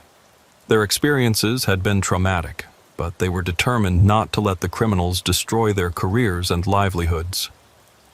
"They tried to steal who we are," Jerry told me when we met at a truck stop in Dallas 6 months after his rescue. "But they couldn't take away the fact that we're truckers. This is what we do. This is who we are, and no criminal organization is going to change that." The trucking industry implemented new security measures as a result of the investigation, including better verification procedures for dispatch calls, enhanced background checks for employees with access to driver information, and improved communication protocols for reporting suspicious activities. The Road Watch network that I had helped establish was formally recognized by the FBI and other law enforcement agencies as a valuable resource for combating freight-related crime. We now work directly with federal investigators to identify emerging threats and provide early warnings about suspicious activities. But perhaps the most important outcome of the entire experience was the demonstration that the American trucking community could successfully resist criminal infiltration when drivers worked together and supported each other. "What you drivers accomplished through your network was remarkable," Director Martinez said during the final case briefing. "You identified threats that formal law enforcement might have missed, you protected each other from criminal exploitation, and you provided crucial assistance in dismantling a major criminal organization." The monetary rewards for participating in the investigation were substantial. The FBI paid significant consultation fees, and there were federal rewards for information leading to arrests and convictions. But the real reward was knowing that other drivers would be safer because we had been willing to take risks and work together. 2 years have passed since that February night when I walked into a trap at a fake chemical plant in Corpus Christi. I'm still driving trucks across Texas and the surrounding states, still moving freight from point A to point B, still listening to CB radio chatter about weather, traffic, and truck stop food. But everything is different now. Every load I accept is thoroughly verified through multiple channels. Every dispatcher call is confirmed independently. Every pickup and delivery location is researched in advance. The casual trust that once characterized the trucking industry has been replaced by vigilant caution and systematic verification. The Road Watch network has grown to over 800 members across 23 states. We maintain secure communications channels, share real-time information about suspicious activities, and provide support for drivers who encounter dangerous situations. Law enforcement agencies now consider us an integral part of their efforts to combat transportation-related crime. We've prevented dozens of drivers from being victimized by criminal organizations, helped law enforcement investigate numerous cases of freight-related crime, and contributed to the successful prosecution of criminals who prey on the trucking industry. But there are still dangers out there. Criminal organizations continue to adapt and evolve, developing new techniques for exploiting drivers and transportation networks. They've become more sophisticated in their methods, more careful about security, and more ruthless in their treatment of anyone who interferes with their operations. Every week, I receive reports from Road Watch members about suspicious load offers, fake companies, and drivers who have disappeared under circumstances that suggest criminal activity. The problem hasn't been solved. It's just become more complex and challenging. Yet there's something profoundly reassuring about the response of the trucking community to these threats. Drivers who might never meet face to face, but who share the common bond of life on the road, have created a network of mutual support and protection that spans the entire continent. When I'm driving through Texas in the late night hours, listening to the familiar voices on Channel 19 and watching the endless stream of headlights that represent America's freight transportation system, I know that I'm part of something larger and more important than any individual load or delivery. I'm part of a community of professional drivers who have learned that our greatest strength isn't our individual skills behind the wheel, but our willingness to look out for each other and stand together against those who would exploit our industry and endanger our lives. The highway ahead may contain dangers that most people never imagine, but it's illuminated by the collective wisdom and mutual support of drivers who understand that we're all in this together.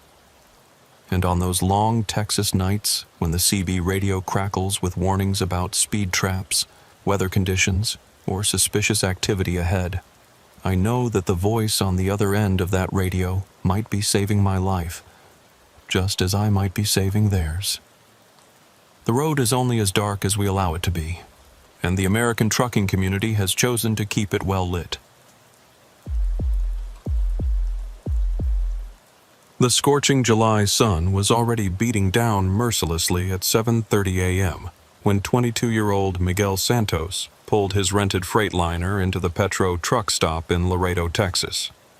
Fresh out of CDL school with barely 3 months of over-the-road experience, Miguel was about to tackle his first solo run deep into the heart of West Texas, a route that veteran drivers had warned him about but never fully explained why. Miguel had grown up in San Antonio, the youngest son of a family that had worked in construction for 3 generations. But after watching his father's body break down from years of manual labor, Miguel decided that trucking offered a better path to financial stability. The pay was decent, the work was independent, and he could see the country while making a living. His dispatcher at Rio Grande Transport, a gruff man named Bobby Hutchins, had offered him what seemed like a straightforward job: deliver construction equipment from Laredo to an oil field service company near Sanderson, Texas, then pick up a load of drilling pipe for the return trip to Houston. The total run would cover about 600 miles of mostly empty highway through some of the most remote country in the continental United States. "Kid, you sure you're ready for the Big Bend run?" Bobby had asked that morning. "That's serious desert country out there. No cell towers, no truck stops for 100 miles at a stretch, and temperatures that can kill you if your rig breaks down." "I've studied the route," Miguel had replied with the confidence of youth. "I-35 north to San Antonio, then west on I-10 to Junction, then south on 377 to Sanderson. Should take about 8 hours. Bobby had looked at him with the expression of a man who knew things that couldn't be taught in driving school. "Miguel, listen to me real careful. You stick to the main highways. Don't take any shortcuts. Don't trust your GPS if it tries to route you through back roads, and don't stop to help anybody until you're back in civilization." "What do you mean, don't help anybody?" "I mean exactly that. You see a broken down car, a hitchhiker, even another trucker claiming he needs assistance. You keep driving and call the state police from the next town. That country between Sanderson and Del Rio has swallowed up more travelers than you'd believe." Miguel had nodded and promised to follow Bobby's advice, but in his inexperience he didn't understand the deadly seriousness behind the warning. He was about to learn that the vast emptiness of Southwest Texas could be more dangerous than any urban ghetto. By 10 a.m., Miguel was rolling west on Interstate 10 through the hill country around Kerrville, and the landscape was already becoming noticeably more arid and desolate. The rolling hills covered with oak and mesquite were giving way to flatter, more barren terrain dotted with prickly pear cactus and scrub brush. His load consisted of 3 pieces of heavy earth-moving equipment: bulldozer blades, hydraulic excavator arms, and steel support beams, all destined for Apex Oil Field services in Sanderson. The cargo was properly secured with heavy-duty chains and load binders, and Miguel had conducted thorough pre-trip inspections that morning to ensure his truck was in perfect mechanical condition. The CB radio carried the usual chatter from other drivers discussing fuel prices, construction zones, and road conditions ahead. Miguel listened to the conversations with interest, still learning the informal network of information sharing that kept professional truckers informed about hazards and opportunities along their routes. "Westbound driver approaching junction," came a voice with a distinctive East Texas drawl. "Be advised there's a construction backup on I-10 about 15 miles past town. They got traffic down to one lane, and it's moving about as fast as molasses in January." Miguel keyed his microphone to respond. "Thanks for the heads up, driver. This is Rio Grande Transport, first time through this area. How long is the delay?" "Could be 30 minutes, could be 2 hours. They're doing some kind of bridge work and the pilot car ain't been running on schedule. You might want to consider the alternate route through Rock Springs if you're in a hurry." The suggestion of an alternate route intrigued Miguel. His delivery wasn't scheduled until 6 p.m., but avoiding a potentially long construction delay would give him more time to rest before beginning the return trip.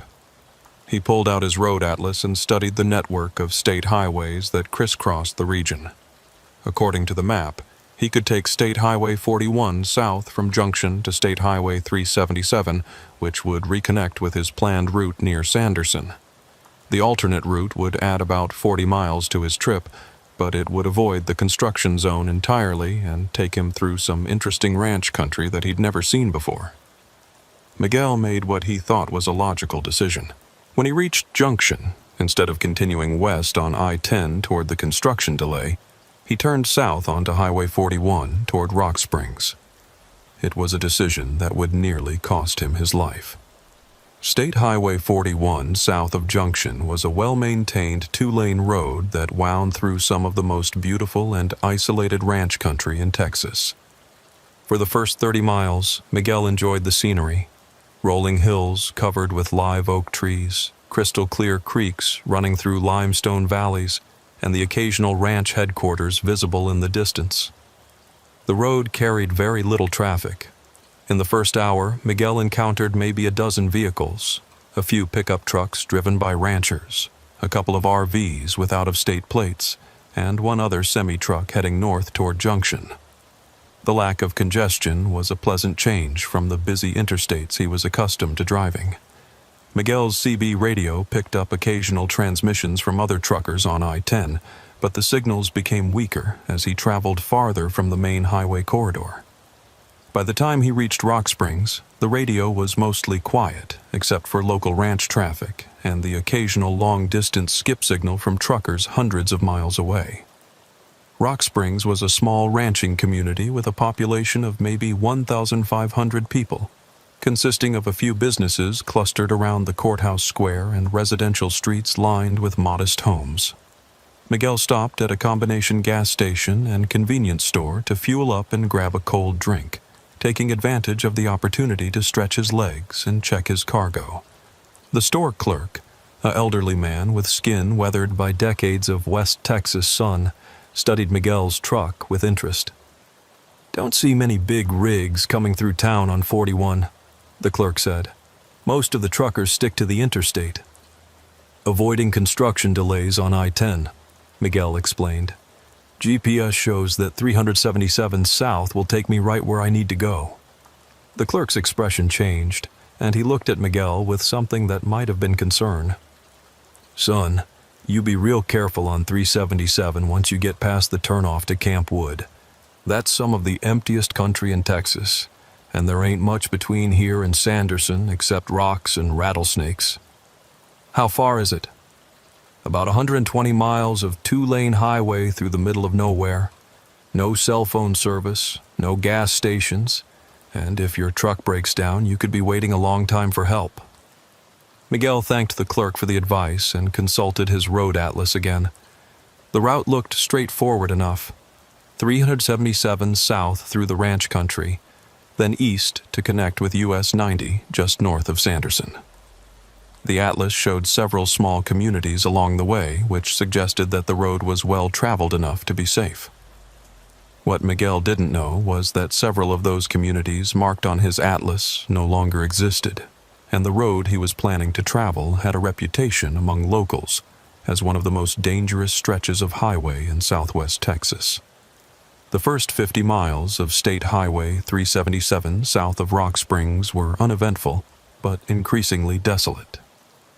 The rolling ranch country gradually flattened into more typical desert terrain, with mesquite and prickly pear cactus replacing the oak trees of the hill country. The temperature was climbing toward 105 degrees, and heat mirages were beginning to shimmer on the asphalt ahead. Miguel hadn't encountered another vehicle in over an hour when he came upon a historical marker at a scenic overlook that caught his attention. He pulled over to read the marker, which provided information about the geological formation known as Dead Man's Canyon. According to the historical marker, Dead Man's Canyon got its name from a series of deadly incidents that occurred in the area during the late 1800s.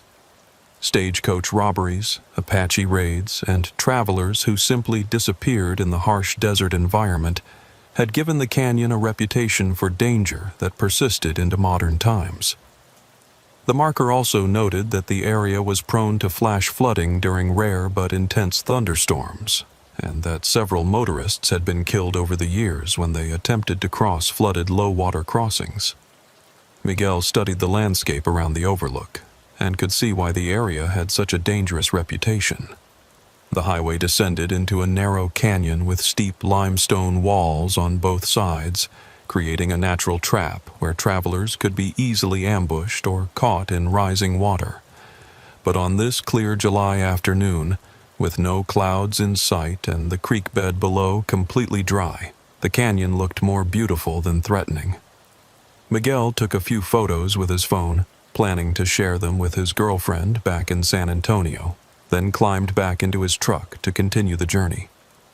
As he descended into Dead Man's Canyon, Miguel noticed that his cell phone signal had disappeared entirely. The high canyon walls apparently blocked reception, which meant he would be completely out of communication until he reached higher ground on the other side. That's when he saw the roadblock. About halfway through Dead Man's Canyon, where the highway was flanked by sheer limestone cliffs on both sides, Miguel encountered what appeared to be a legitimate road construction setup. Orange barrels and warning signs directed traffic into a single lane, and a flagman wearing a hard hat and safety vest was standing in the road with a stop sign. Miguel brought his truck to a halt and waited for the flagman to direct him through the construction zone. But something about the setup didn't look right. There was no construction equipment visible, no workers, and no actual road work being performed. The flagman was alone, standing in the middle of an empty highway with no apparent purpose. The flagman approached Miguel's truck and motioned for him to roll down his window. "Afternoon, driver," the flagman said, his voice carrying a slight accent that might have been Mexican. "We got a chemical spill up ahead that's going to take a while to clean up. You can either wait here for about 2 hours, or I can direct you to a detour that'll get you around the problem." Miguel studied the man more carefully. He appeared to be in his 30s, with dark hair and a thin build. His safety equipment looked authentic, but his work boots were scuffed and worn in a way that suggested he'd been wearing them for activities other than highway construction. "What kind of chemical spill?" Miguel asked. "Tanker truck carrying cleaning solvents jackknifed about 3 miles ahead. Hazmat teams working on containment, but they got the road completely blocked. The detour will add maybe 20 miles to your trip, but you'll avoid the delay." Miguel consulted his road atlas and saw that there were indeed several ranch roads in the area that could theoretically provide an alternate route. But the roads weren't clearly marked on the map, and they appeared to wind through very remote country. "How well marked is this detour?" Miguel asked. "Real well marked. We put up signs every quarter mile to keep folks from getting lost. It's a good gravel road that connects back to 377 about 15 miles south of here." The flagman's explanation sounded plausible, and Miguel was eager to stay on schedule for his delivery. But something in the back of his mind was nagging at him, a memory of Bobby Hutchins' warning about not trusting strangers in the remote country. "Tell you what," Miguel said. "I think I'll just wait here for the hazmat team to finish their work." The flagman's expression changed subtly, and Miguel caught a glimpse of something that might have been frustration or anger. "Suit yourself, driver, but like I said, it's gonna be a long wait." As the flagman walked back toward the construction barrels, Miguel noticed two things that made his blood run cold. First, the man had a small radio clipped to his belt, and he appeared to be speaking into it in a low voice. Second, there was a pickup truck parked behind some rocks about 100 yards ahead, partially concealed but visible from Miguel's elevated position in his cab. Miguel was beginning to realize that he had driven into a trap. Miguel sat in his truck for about 10 minutes, watching the flagman and trying to decide what to do. During that time, he observed several details that confirmed his suspicions about the legitimacy of the road construction setup. The construction barrels and signs were authentic highway department equipment, but they were old and faded, as if they had been stolen from a legitimate job site months earlier. The flagman kept glancing toward the concealed pickup truck and speaking into his radio, but Miguel never heard any response transmissions. Most tellingly, there was no evidence of any actual roadwork or chemical spill. The highway ahead looked completely normal, and Miguel could see for over a mile in the clear desert air. There was no emergency equipment, no hazmat vehicles, and no signs of any incident. Miguel made a decision that probably saved his life. Instead of waiting for the flagman to direct him through the fake construction zone, he put his truck in reverse and began backing up the highway toward the canyon entrance. The flagman immediately became agitated and ran toward Miguel's truck, waving his stop sign and shouting something that Miguel couldn't hear clearly. But Miguel kept backing up, using his mirrors to navigate the narrow highway while maintaining visual contact with the flagman and the concealed pickup truck. That's when the pickup truck emerged from its hiding place and began following Miguel up the canyon. The truck contained at least 2 men, and Miguel could see that they were talking on radios, apparently coordinating with other units that Miguel hadn't yet spotted. Miguel reached a spot where the canyon widened enough for him to turn his truck around, and he quickly executed a Y-turn that got him pointed back toward Rock Springs. As he accelerated out of the canyon, he could see in his mirrors that the pickup truck was giving chase, along with another vehicle that had apparently been positioned at the canyon entrance. Miguel grabbed his CB radio and began broadcasting on the emergency channel, hoping to reach another trucker or law enforcement officer. "Mayday! Mayday! This is Rio Grande Transport on State Highway 377 at Dead Man's Canyon. I'm being pursued by multiple vehicles after encountering a fake road construction setup. Requesting immediate assistance." The only response was static. Miguel was too far from any major highway to reach other truckers, and the canyon walls were blocking his radio transmissions from reaching very far. Miguel pushed his heavily loaded truck as hard as he dared on the winding 2-lane highway, but the pickup trucks pursuing him were much faster and more maneuverable. They were gaining on him rapidly, and Miguel could see that the occupants appeared to be armed. The chase through the remote ranch country of southwest Texas was unlike anything Miguel had experienced in his 3 months of trucking. His Freightliner, loaded with 45,000 pounds of construction equipment, was capable of maybe 65 miles on the flat stretches of highway, while the pickup trucks chasing him could easily exceed 90 miles per hour. Miguel's only advantage was his knowledge of defensive driving techniques and the superior braking capability of his truck's air brake system. On the curves and hills, he could maintain higher speeds than his pursuers might expect, and he could use engine braking to control his speed without revealing his intentions through brake lights. The chase continued for nearly 30 miles through some of the most desolate country in Texas. Miguel passed abandoned ranch houses, dried-up windmills, and fence lines that stretched to the horizon without any signs of current habitation. If his truck broke down, or if he was forced off the road, it could be days before anyone found him. Miguel's CB radio occasionally picked up distant transmissions from truckers on I-10. but he was too far away for them to hear his emergency calls clearly. The static-filled broadcasts were frustrating reminders of how isolated he was in this empty landscape. Around 3 p.m., with his fuel gauge showing less than a quarter tank and the temperature outside approaching 110 degrees, Miguel crested a hill and saw something that gave him hope. A Texas Department of Public Safety checkpoint, about 2 miles ahead. The checkpoint appeared to be a routine inspection station where state troopers were examining commercial vehicles for compliance with safety regulations. Miguel could see several big rigs parked at the facility and uniformed officers conducting inspections. Miguel keyed his CB radio and tried once more to broadcast an emergency message. Any unit. This is Rio Grande Transport, approaching the DPS checkpoint on 377. I'm being pursued by armed subjects and need immediate assistance. This time, he received a response. Rio Grande Transport, this is DPS Unit 47 at the inspection station. We copy your transmission. Proceed directly to our location and we'll provide assistance. Miguel felt a wave of relief wash over him. The nightmare chase was about to end, and the men pursuing him would have to break off their attack rather than confront law enforcement officers. But as Miguel approached the checkpoint, he began to notice details that suggested something was very wrong.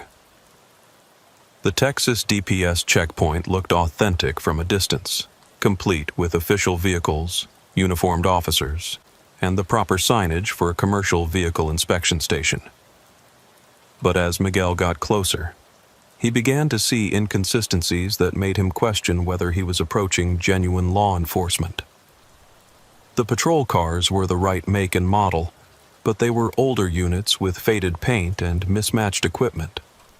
The uniforms worn by the officers were close to regulation, but the badges and patches looked slightly wrong, like good imitations rather than authentic department-issued gear. Most troubling was the fact that the checkpoint was located in the middle of nowhere, at least 50 miles from the nearest town. Miguel had never heard of DPS operating inspection stations in such remote locations, especially with no apparent logistical support or backup facilities. Miguel slowed his truck as he approached the checkpoint, but instead of stopping, he kept rolling at about 10 mph while studying the setup more carefully. That's when he noticed that none of the big rigs parked at the facility had drivers visible in or around the trucks. The vehicles were empty, abandoned, with their doors standing open and personal belongings scattered on the ground. One of the fake officers approached Miguel's truck and motioned for him to pull over. "Driver, we need to conduct a mandatory inspection of your vehicle and cargo. Pull into Bay 3 and shut down your engine." Miguel didn't comply. Instead, he keyed his CB radio and tried to reach real law enforcement. Any DPS unit. This is Rio Grande Transport requesting verification of a checkpoint on Highway 377. I'm encountering suspicious activity and need confirmation. The fake officer became more insistent, placing his hand on what appeared to be a sidearm. "Driver, you are required by state law to comply with this inspection. Failure to stop will result in serious criminal charges." Miguel made a split-second decision. He floored the accelerator and drove straight through the checkpoint, ignoring the shouts from the fake officers and the sound of what might have been gunshots behind him. As he cleared the checkpoint and continued south on Highway 377, Miguel could see in his mirrors that several vehicles were now in pursuit. Not just the original pickup trucks, but also the fake patrol cars from the checkpoint. Miguel was beginning to understand that he had stumbled into the middle of a sophisticated criminal operation that used fake road construction and law enforcement checkpoints to rob truckers traveling through remote areas of Texas. As Miguel fled from the fake DPS checkpoint, his CB radio began picking up transmissions that revealed the true scope of the criminal operation he had encountered. The pursuing vehicles were coordinating their activities using police-style radio procedures, discussing roadblocks, pursuit tactics, and what sounded like plans for disposing of Miguel and his truck. "Unit 3, this is base. Target vehicle is continuing south on 377 toward the Sanderson Junction. Move Units 7 and 8 to intercept at coordinate Bravo. Base, this is Unit 7. We're in position at the low water crossing. Vehicle will have to slow down there and we can box him in. Copy that. Unit 3, maintain pursuit but don't engage until he's stopped. We want the cargo intact and no damage to the truck. Miguel realized with growing horror that the criminals weren't just opportunistic robbers. They were an organized network that had been operating in the area for some time, using sophisticated equipment and tactics to prey on truckers traveling through remote areas.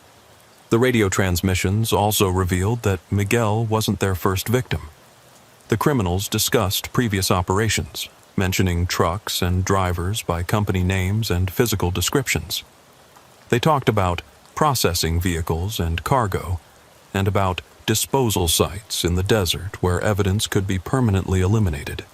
Miguel's fuel gauge was approaching empty, and he knew that his heavily loaded truck was consuming diesel at a prodigious rate during the high-speed chase. He estimated that he had maybe 30 miles of range left, which meant he had to find help or refuge before his truck ran out of fuel in the middle of the desert.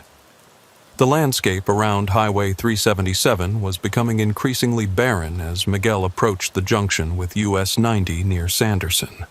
The rolling hills were giving way to flatter desert, with fewer trees and less cover where a person might hide from pursuit. Miguel tried repeatedly to reach legitimate law enforcement on his CB radio, but his transmissions were either jammed by the criminals or simply not reaching any stations due to his remote location. The sense of isolation was overwhelming. He was alone in the desert with criminals closing in and no way to call for help.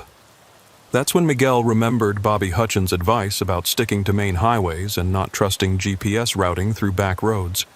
He had violated both principles, and now he was paying the price for his inexperience and overconfidence. But Miguel also remembered something else from his CDL training, a lesson about using a truck's size and weight as defensive advantages when confronted by smaller, more agile vehicles. About 15 miles north of Sanderson, Highway 377 descended into a series of low water crossings where seasonal creeks cut through the road. During flash floods, these crossings could be deadly traps for unwary motorists.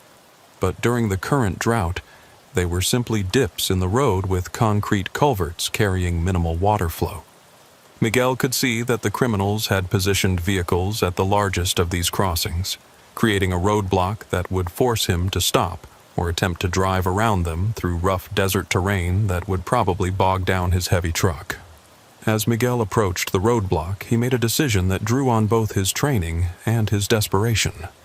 Instead of stopping or trying to evade the roadblock, he accelerated toward it, using his truck's superior weight and momentum as weapons against the lighter vehicles. Miguel's Freightliner, loaded with construction equipment and weighing over 78,000 pounds, struck the roadblock at approximately 45 mph. The pickup trucks and fake patrol cars that had been positioned to stop him were swept aside like toys, their occupants diving clear to avoid being crushed. The impact destroyed Miguel's front bumper and damaged his radiator, but his truck remained operational. Steam was beginning to rise from under the hood, indicating that his cooling system was compromised. But the engine was still running, and the truck was still moving. Miguel continued toward Sanderson, knowing that he had probably only minutes before his overheated engine seized up. Behind him, he could see that several of the criminal vehicles were damaged and out of action, but others were still in pursuit. The radio transmissions from the criminals had become more urgent and angry. They were discussing eliminating the witness and cleaning up the mess in terms that left no doubt about their intentions if they recaptured Miguel. Miguel's truck finally began to fail about 5 miles north of Sanderson. The engine temperature had climbed into the red zone, and he could smell burning oil and coolant. But ahead he could see the welcome sight of US Highway 90 and the outskirts of a real town with real law enforcement. Miguel managed to coax his dying truck to the intersection of Highway 377 and US 90, where he immediately spotted a genuine Texas Department of Public Safety patrol car parked at a convenience store. The officer was inside the store, apparently taking a break from patrol duties. Miguel pulled into the parking lot, set his brakes, and ran into the store shouting for help. The state trooper, Sergeant Linda Martinez, immediately recognized that Miguel was in genuine distress and called for backup while taking his initial statement about the fake checkpoints and criminal network. Within an hour, the area was swarming with law enforcement officers from multiple agencies, but the criminals had apparently scattered into the vast desert when they realized that Miguel had reached safety and that their operation had been compromised. Sergeant Linda Martinez had been patrolling the remote highways of southwest Texas for 8 years, and she had seen enough to know that Miguel's story was both credible and deeply disturbing.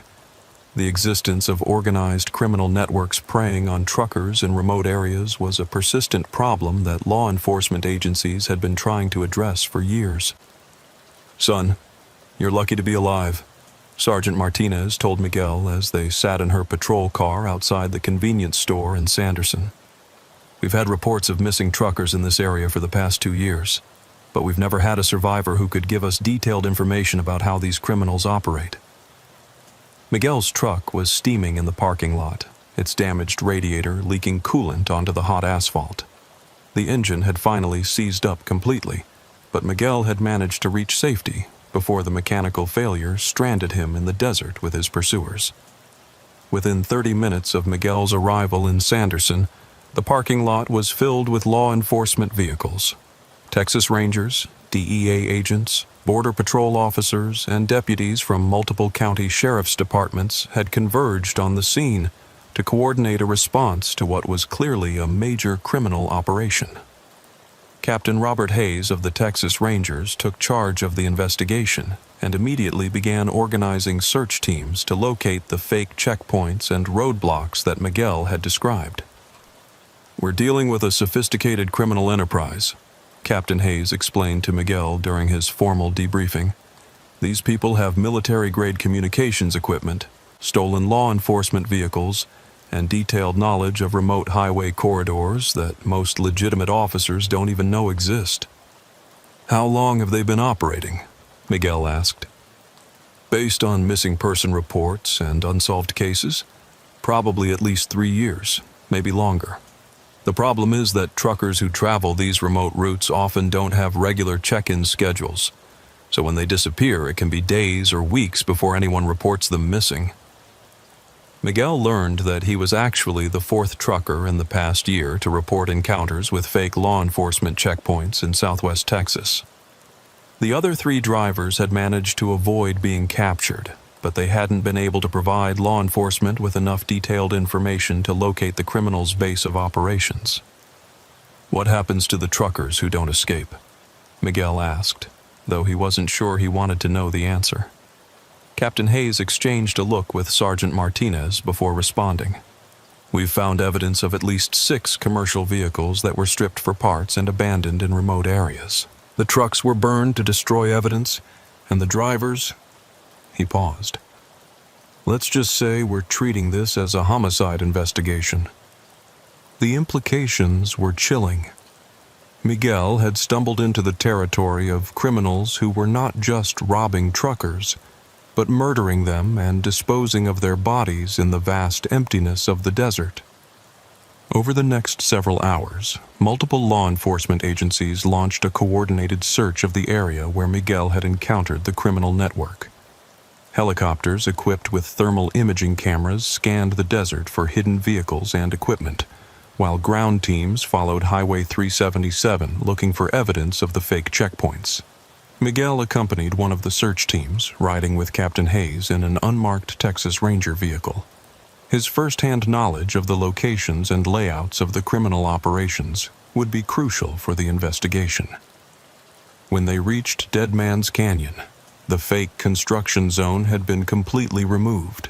The orange barrels, warning signs, and other equipment had vanished, leaving no evidence that the roadblock had ever existed. Even the tire tracks from the vehicles had been carefully erased from the sandy shoulders of the highway. "These people are professionals," Captain Hayes observed.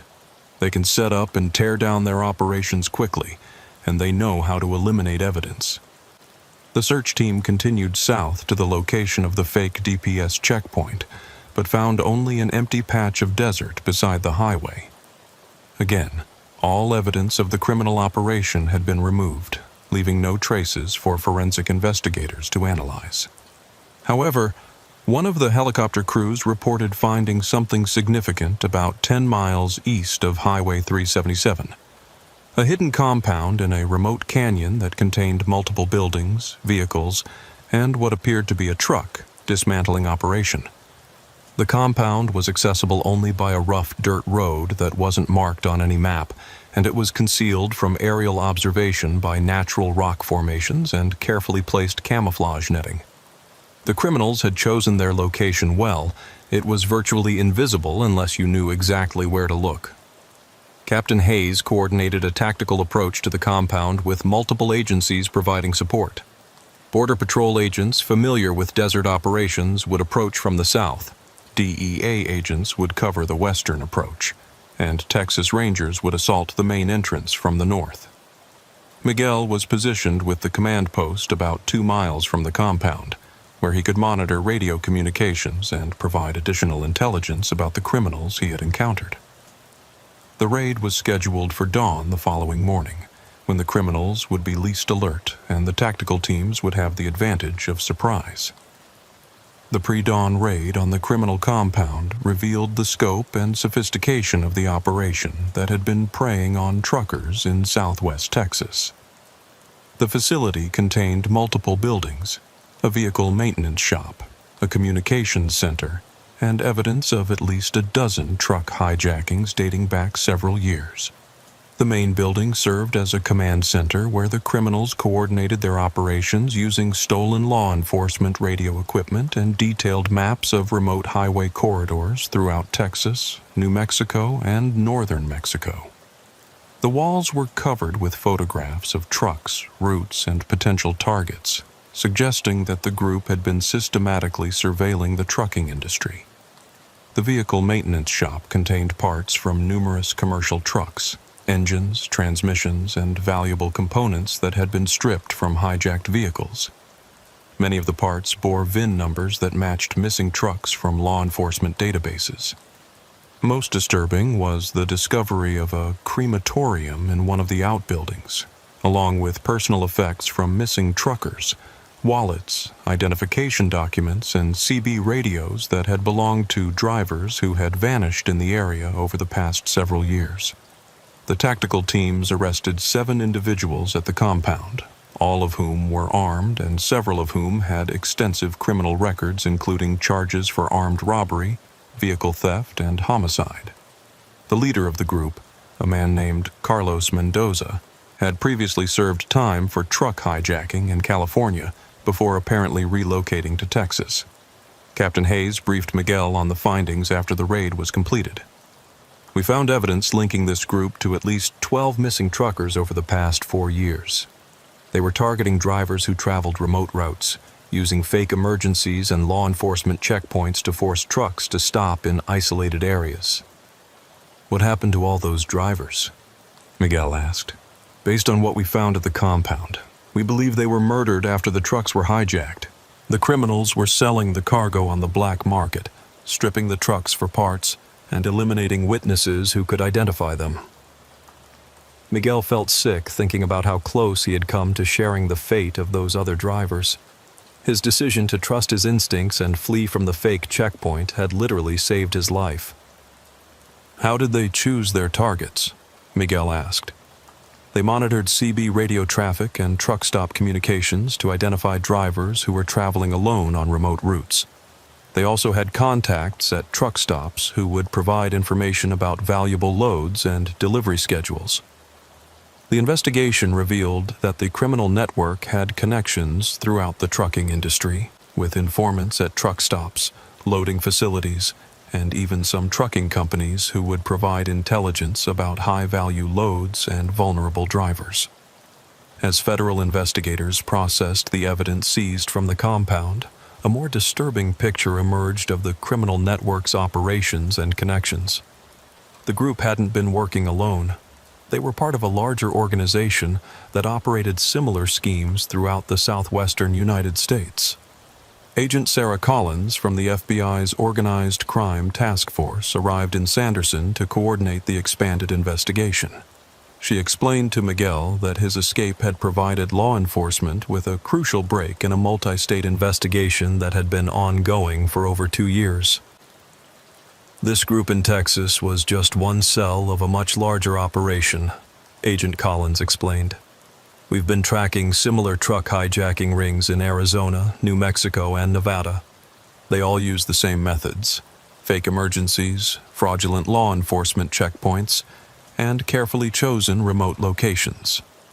The evidence from the compound included communications with other criminal cells, revealing a network that stretched from California to Florida and involved hundreds of individuals in various support roles. The organization was structured like a business, with specialized teams handling different aspects of the operation. Some teams were responsible for surveillance and target selection, monitoring truck stops and highways to identify valuable loads and vulnerable drivers. Other teams handled the actual hijackings, using the fake checkpoint and emergency scenarios that Miguel had encountered. Still other teams were responsible for processing the stolen cargo and vehicles, operating chop shops and fencing operations that could quickly dispose of hijacked trucks and their contents. The criminal network had even infiltrated legitimate trucking companies and shipping facilities to facilitate their operations. The scope of this investigation is unprecedented, Agent Collins told Miguel. We're looking at potentially hundreds of missing truckers over the past decade, and cargo theft losses in the hundreds of millions of dollars. Miguel learned that his testimony would be crucial for prosecuting not just the individuals arrested at the compound, but the entire network of criminals who had been preying on the trucking industry. The information he had gathered during his escape, radio communications, vehicle descriptions, and operational details, was providing investigators with leads that extended across multiple states. But Agent Collins also warned Miguel that his cooperation with law enforcement had put him at risk from other members of the criminal network who were still at large. These people view witness elimination as just another business expense, Agent Collins explained. We're going to provide you with protective custody during the investigation and trial preparation. Miguel spent the next 3 weeks in a safe house operated by the U.S. Marshals Service, providing detailed testimony about his encounter with the criminal network and helping investigators understand the methods used by the truck hijacking ring. The safe house was a modest ranch-style home in a suburban neighborhood outside of San Antonio, staffed by federal agents who maintained 24-hour security, while allowing Miguel to live in relative comfort while the investigation continued. During his time in protective custody, Miguel learned more about the scope of the criminal network and the impact his testimony was having on the investigation. Federal agents were making arrests in multiple states, seizing assets worth millions of dollars, and dismantling operations that had been stealing trucks and murdering drivers for years. The evidence gathered from Miguel's case had led to the identification of over 30 missing truckers whose disappearances were now linked to the criminal network. Recovery teams were searching remote areas throughout the Southwest for the remains of drivers who had been killed by the organization. Miguel also learned that his escape from Dead Man's Canyon had been even more fortunate than he had initially realized. The criminals had apparently planned to kill him at the fake DPS checkpoint, then dispose of his body at a location in the desert where other victims had been buried. You're the only trucker who's ever escaped from their operations once they identified you as a target, Agent Collins told Miguel during one of their interview sessions. Every other driver who encountered their checkpoints either avoided them completely or was captured and killed. The investigation also revealed that Miguel's employer, Rio Grande Transport, had unknowingly provided information to the criminal network about his delivery schedule and route. A dispatcher at the company, who had been arrested as part of the expanded investigation, had been selling information about valuable loads and driver schedules to criminal contacts for over a year.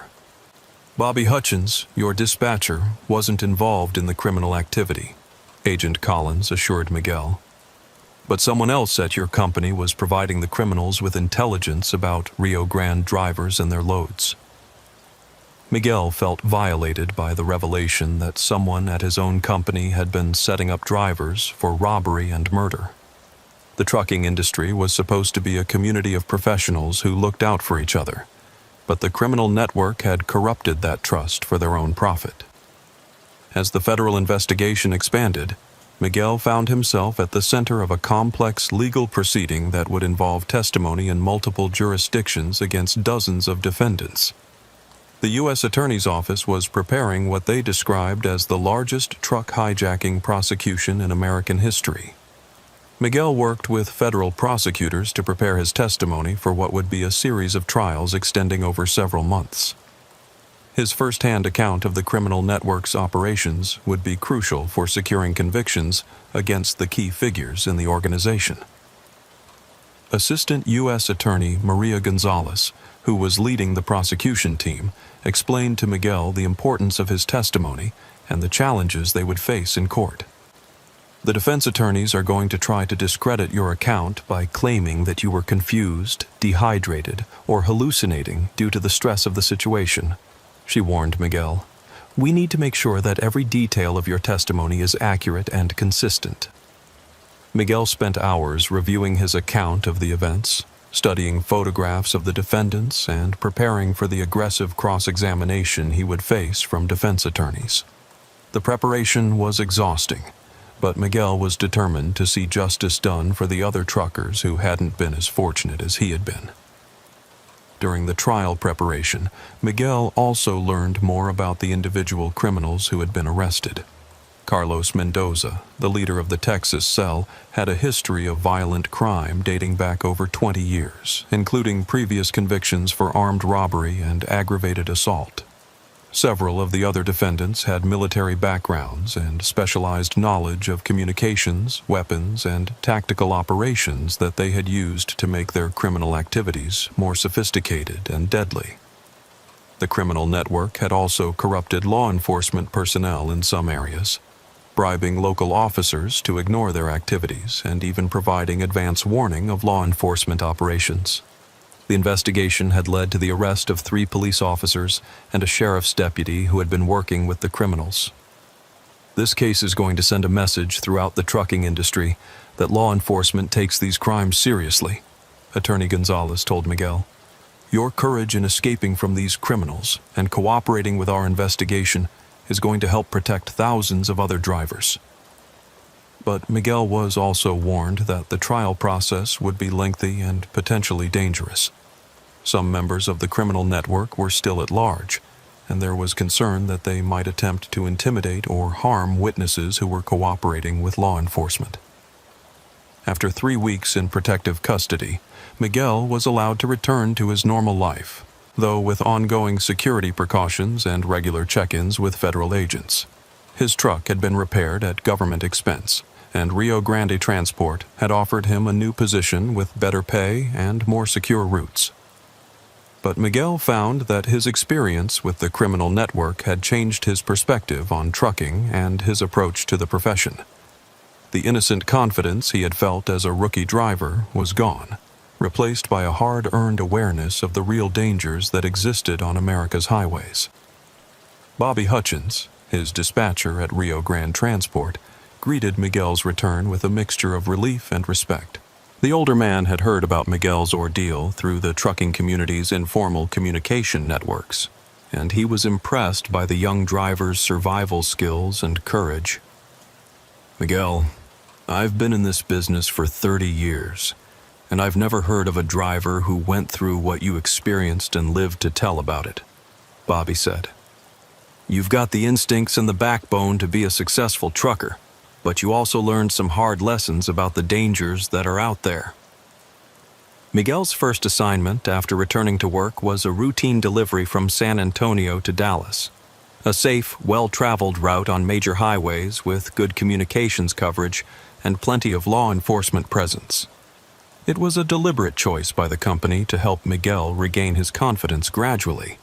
But even on the familiar Interstate 35 corridor, Miguel found himself constantly checking his mirrors, monitoring his CB radio for unusual transmissions, and studying other vehicles for signs of suspicious behavior. The paranoia was exhausting, but it was also potentially life-saving in a profession where complacency could be deadly. Miguel's experience had taught him to trust his instincts completely, to question situations that didn't feel right, and to always have an escape plan when traveling through remote areas. These were lessons that couldn't be taught in any CDL program, but they were essential skills for survival in the trucking industry.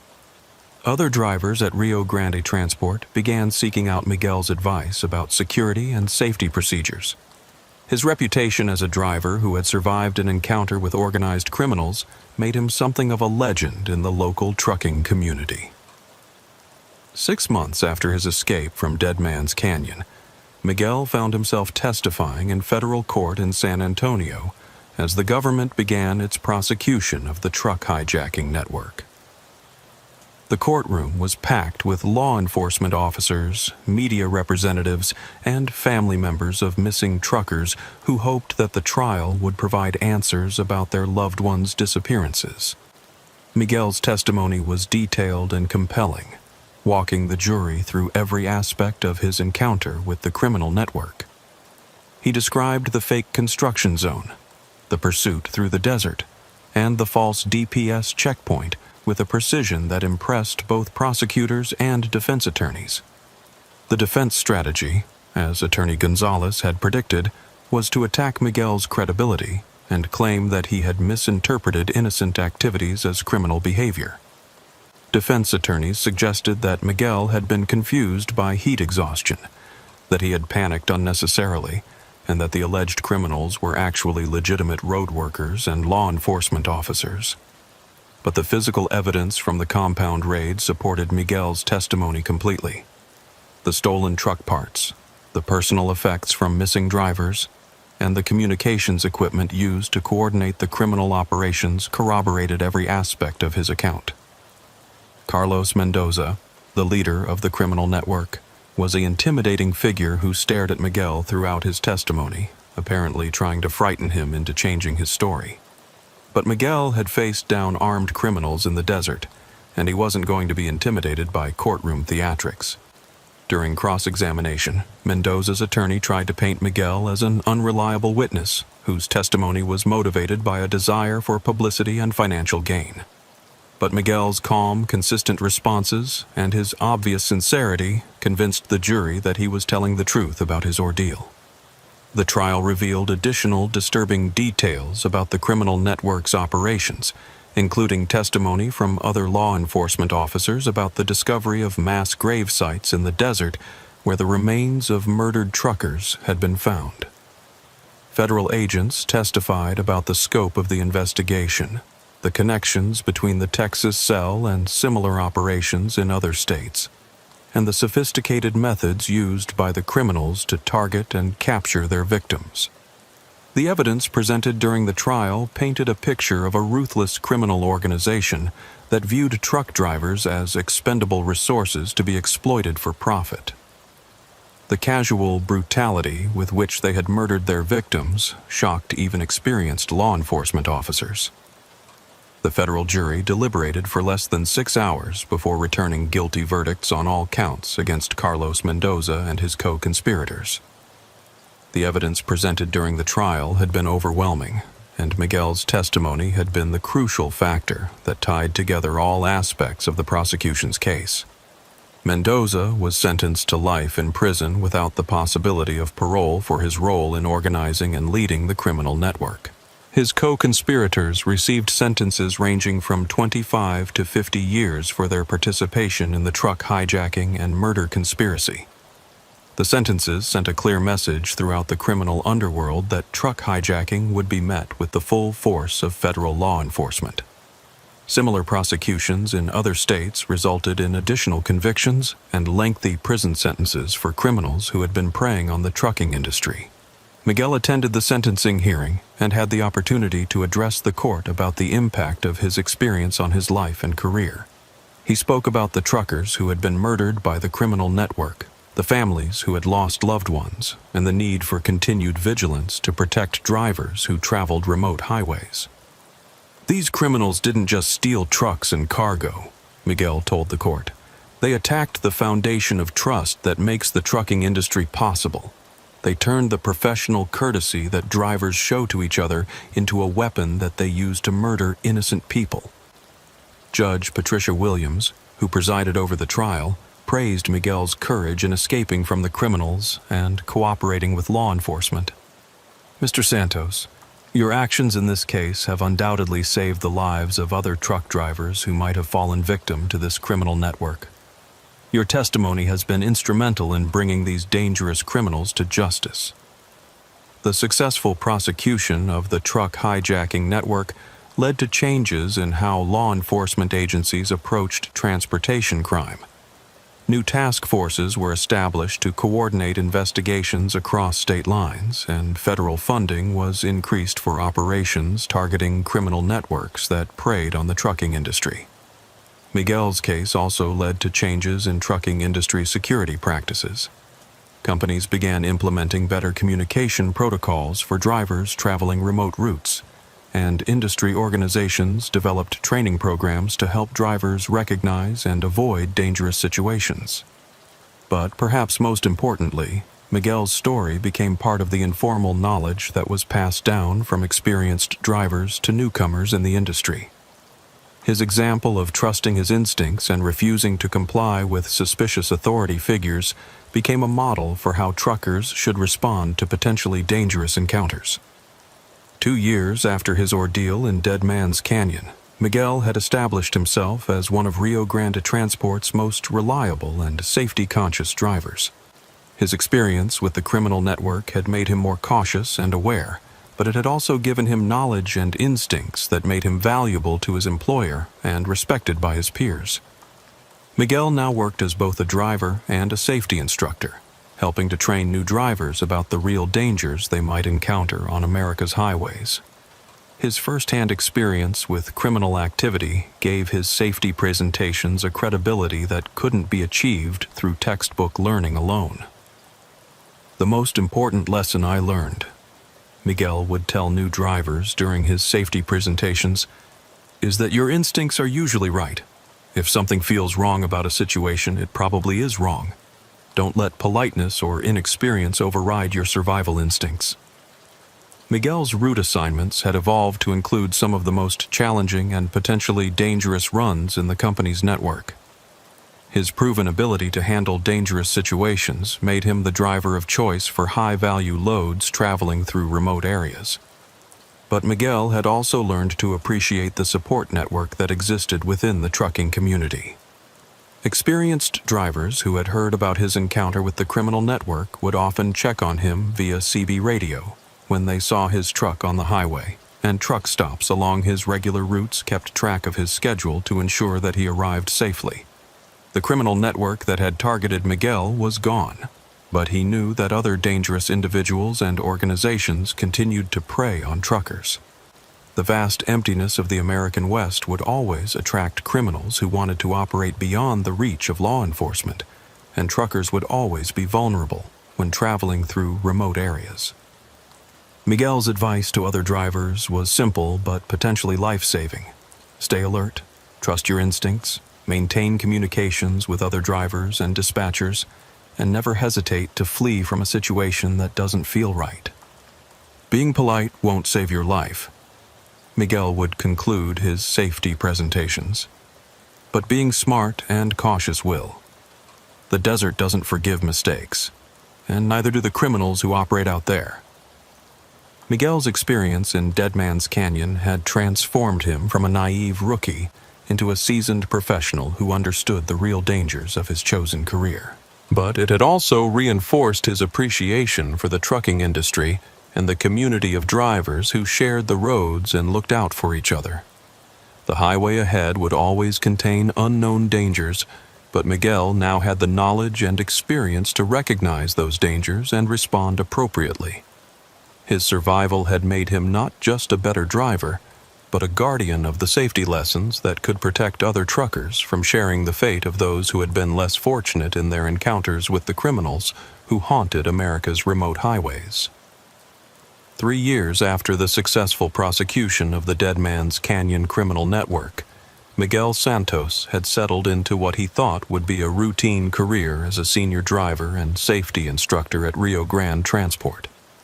His reputation as a survivor and his expertise in security matters had made him one of the most respected drivers in the South Texas trucking community. But in late September 2026, a series of disturbing incidents began occurring on remote highways throughout Texas that bore an unsettling resemblance to the criminal methods Miguel had encountered years earlier.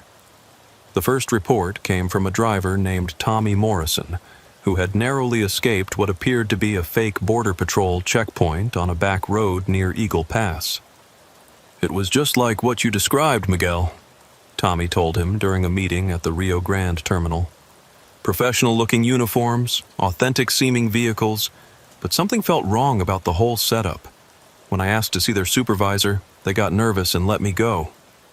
Within a week, 3 more drivers reported similar encounters: fake emergency scenarios, suspicious checkpoints, and situations that didn't feel legitimate despite appearing official on the surface. All of the incidents occurred in remote areas of South and West Texas, away from major highways where help would be readily available. Miguel brought the reports to the attention of Agent Sarah Collins at the FBI, who had remained in contact with him since the original case. Agent Collins confirmed that federal law enforcement was aware of the new incidents and was concerned that copycat criminals were attempting to replicate the methods that had been so successful for the original network. "The problem with prosecuting a case as thoroughly as we did," Agent Collins explained to Miguel, "is that all the operational details become part of the public record. Other criminals can study the court transcripts and media reports to learn exactly how the original network operated." The new criminals appeared to be using many of the same techniques that had made the Dead Man's Canyon network so dangerous: remote locations, fake authority figures, sophisticated communications equipment, and detailed knowledge of trucking industry practices. But there were also differences that suggested the new group was learning from the mistakes that had led to the capture of the original network. They were more careful about leaving evidence, more sophisticated in their target selection, and more cautious about their operational security. Miguel realized that his survival story, which had been intended as a warning to help other drivers avoid dangerous situations, might also have served as an instruction manual for criminals who wanted to improve their own operations. Miguel's involvement in the original case and his current role as a safety instructor made him a valuable consultant for law enforcement agencies investigating the new criminal activity. But it also made him a potential target for criminals who viewed him as a threat to their operations. The first indication that Miguel was being targeted came in the form of surveillance that he noticed during his regular trucking runs. Vehicles that seemed to be following his truck at a distance, unfamiliar faces at truck stops who showed too much interest in his schedule, and radio transmissions that seemed to be monitoring his movements. Miguel's experience with the original criminal network had taught him to recognize signs of surveillance and potential threats. He immediately reported his concerns to Agent Collins and began taking additional security precautions during his routes. "They know who you are and what you represent," Agent Collins warned Miguel during a secure phone conversation. "You're the driver who escaped from their predecessors and helped put them in prison. That makes you both a symbol of law enforcement success and a personal enemy." Miguel's employer, Rio Grande Transport, hired a private security consultant to assess the threats against their most famous driver and to recommend protective measures. The consultant, a former military special operations officer named Jack Reynolds, was blunt about the level of danger Miguel faced. "These people view you as the reason their predecessors are spending life in prison," Reynolds explained. "They have every motivation to eliminate you, both for revenge and to prevent you from helping law enforcement again. Reynolds recommended a comprehensive security upgrade for Miguel's truck, including hidden GPS tracking devices, encrypted communication equipment, and defensive modifications that would help him escape if he was targeted for attack. Miguel also began varying his routes unpredictably, avoiding the remote highways where he had originally encountered criminal activity, and coordinating with law enforcement to report his location regularly during trips through potentially dangerous areas. But despite these precautions, Miguel couldn't avoid all contact with remote areas in his work as a professional trucker. The nature of the job required traveling through isolated regions where criminals could operate with relative impunity. Federal investigators studying the new criminal activity discovered that the copycat network was significantly more sophisticated than their predecessors. Instead of operating from a single compound, they used multiple temporary bases that could be quickly relocated if law enforcement discovered their location. The new criminals also had better connections within the trucking industry, with informants at truck stops, loading facilities, and even some shipping companies who provided information about valuable loads and driver schedules. Their target selection was more precise, focusing on high-value cargo and drivers who were traveling alone on predictable routes. Most concerning was their use of advanced technology to monitor law enforcement communications and track the movements of potential targets. They had access to equipment that could intercept radio transmissions, monitor GPS signals, and even hack into some trucking companies' dispatch systems. Miguel learned about these developments during briefings with federal agents who were coordinating the investigation into the new network. The sophistication of the criminal operation was far beyond what law enforcement had encountered in previous truck hijacking cases. They're operating more like an intelligence agency than a traditional criminal organization, Agent Collins explained. They have extensive surveillance capabilities, sophisticated operational security, and the resources to maintain multiple simultaneous operations across several states. The new network's methods also showed that they had learned from the mistakes of their predecessors. Instead of using easily identified fake law enforcement vehicles, they employed legitimate-looking civilian vehicles that could blend in with normal traffic. Instead of establishing permanent checkpoints, they used mobile operations that could be set up and removed quickly. Most disturbing was their apparent willingness to kill witnesses and law enforcement officers who interfered with their operations.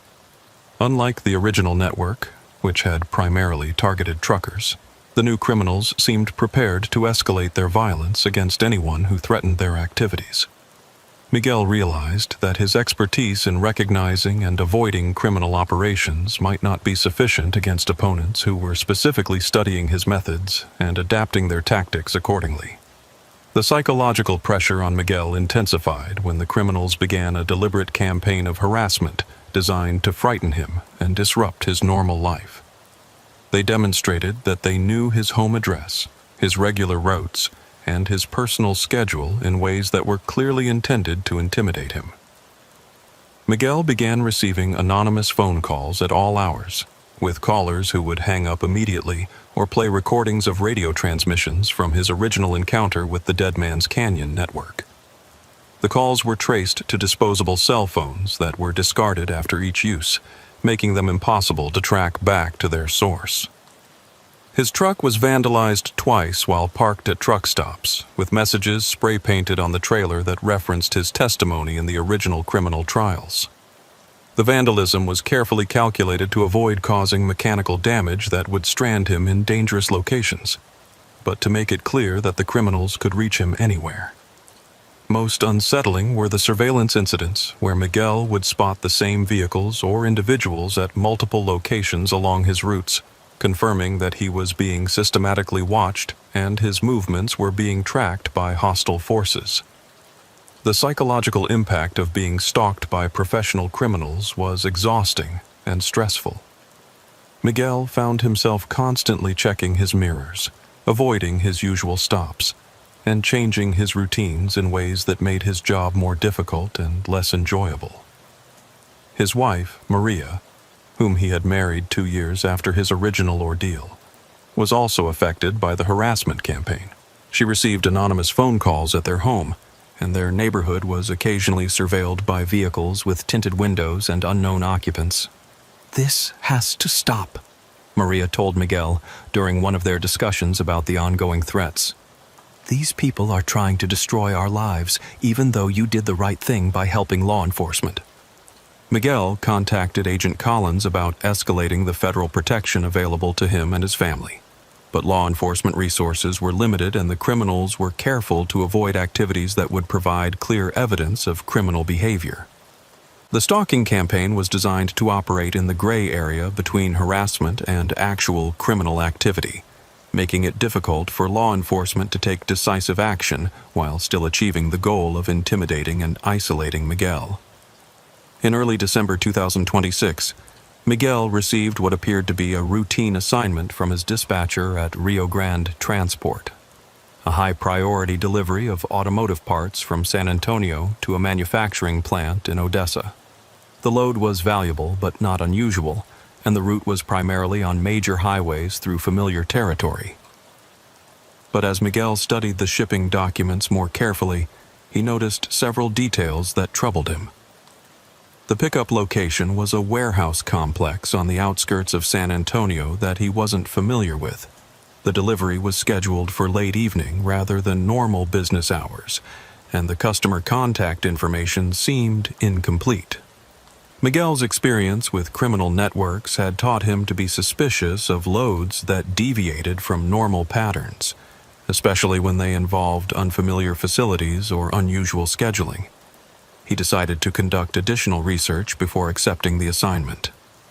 When Miguel called the supposed customer to confirm the delivery details, the phone number was answered by someone who claimed to be a supervisor but couldn't provide specific information about the manufacturing plant or the purpose of the delivery. The conversation felt scripted and artificial, like someone reading from prepared responses rather than discussing a legitimate business transaction.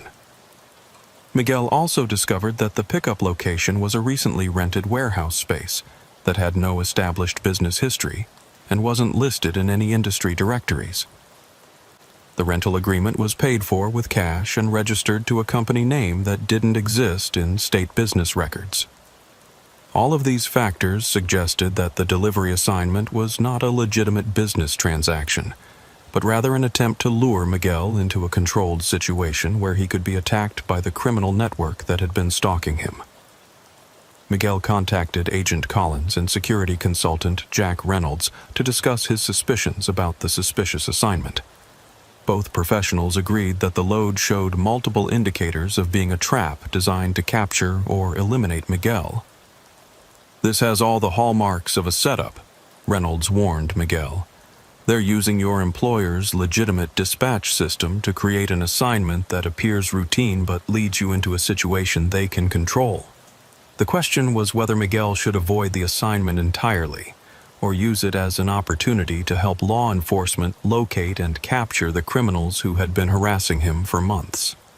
After extensive planning and coordination with federal law enforcement, Miguel decided to accept the suspicious delivery assignment as part of a counter-operation designed to capture the criminal network that had been targeting him. The plan would place him at considerable personal risk, but it offered the best opportunity to end the harassment campaign and bring the criminals to justice. Agent Collins coordinated the operation with multiple law enforcement agencies, including the FBI, DEA, Texas Rangers, and local sheriff's departments. Miguel would be equipped with tracking devices, communication equipment, and protective gear that would allow him to maintain contact with support teams while appearing to comply with the criminal's trap. Security consultant Jack Reynolds worked with federal agents to plan escape routes, contingency procedures, and tactical responses for various scenarios that the criminals might employ. The operation required careful coordination to protect Miguel while gathering evidence that could be used to prosecute the entire criminal network. "The key is to let them think they're in control while we actually maintain tactical advantage," Reynolds explained during the final planning session. Miguel will appear to be following their script, but every move will be monitored and supported by our teams. Miguel's truck was equipped with hidden cameras, audio recording equipment, and GPS tracking devices that would document everything that occurred during the operation. Federal agents would be positioned along his route, ready to intervene if the situation became too dangerous. The plan called for Miguel to proceed to the pickup location, load whatever cargo the criminals provided, and follow their instructions until they revealed the full scope of their operation. At that point, law enforcement teams would move in to arrest the criminals and seize their assets. But everyone involved understood that the operation was extremely dangerous. The criminals had already demonstrated their willingness to kill truckers, and they would be especially motivated to eliminate Miguel given his role in destroying their predecessor network. Once this starts, there's no turning back, Agent Collins warned Miguel. These people will try to kill you if they realize you're working with law enforcement. Are you sure you want to go through with this? Miguel thought about all the truckers who had been murdered by the original network, the families who had lost loved ones, and the drivers who were still at risk from the new criminal organization. Someone has to stop them, Miguel replied. And I'm the one with the experience to recognize their methods and survive their attacks. On the designated morning, Miguel drove to the warehouse complex on the outskirts of San Antonio, where he was supposed to pick up the automotive parts delivery. The facility looked legitimate from the outside, a modern industrial building with proper signage and vehicle access. But Miguel's trained eye detected subtle signs that suggested it was being used for criminal purposes. The parking lot contained several vehicles that appeared to be surveillance units, with tinted windows and occupants who were monitoring the area rather than conducting normal business. The loading dock was staffed by individuals who looked more like security personnel than warehouse workers. Miguel backed his truck up to the designated loading dock and was met by a man who claimed to be the warehouse supervisor. The man was polite and professional, but Miguel could see that he was carrying a concealed weapon and was speaking into a radio earpiece that connected him to other members of his organization. "You must be Santos from Rio Grande Transport," the supervisor said. "We've got your load ready to go. Should take about an hour to get everything secured properly." The cargo being loaded into Miguel's trailer consisted of wooden crates that were supposedly filled with automotive parts, but the weight and handling characteristics suggested they contained something entirely different. The loading process was conducted by armed men who were clearly experienced in handling dangerous or illegal materials. During the loading process, Miguel noticed that additional vehicles had arrived at the warehouse complex, including several SUVs with tinted windows that appeared to be preparing for some kind of convoy operation. The criminals were apparently planning to escort his truck to whatever destination they had in mind. Miguel used his hidden communication equipment to alert the law enforcement teams that were monitoring the operation. "Package is loaded. Escorts are in position, about to begin the movement phase." He transmitted using coded language that had been established during the planning sessions. Agent Collins' voice came back through his concealed earpiece. "Copy that. Surveillance teams are in position along your route.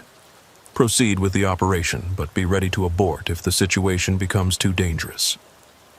As Miguel signed the fraudulent shipping documents and prepared to leave the warehouse complex, the supervisor gave him detailed directions to his supposed delivery location, a remote industrial facility outside of Fredericksburg that Miguel was certain would be another trap designed to isolate him in a location where the criminals could operate without interference. "Drive carefully," the supervisor said with a smile that didn't reach his eyes. "We want to make sure this valuable cargo reaches its destination safely." Miguel's journey from San Antonio toward Fredericksburg was unlike any delivery run he had ever made. Instead of traveling alone, he was part of a convoy that included 3 SUVs filled with armed criminals who were monitoring his every move and communicating with each other using sophisticated radio equipment. The convoy stayed together on Interstate 10 for the first 30 miles, maintaining the appearance of normal highway traffic while actually operating as a coordinated criminal unit.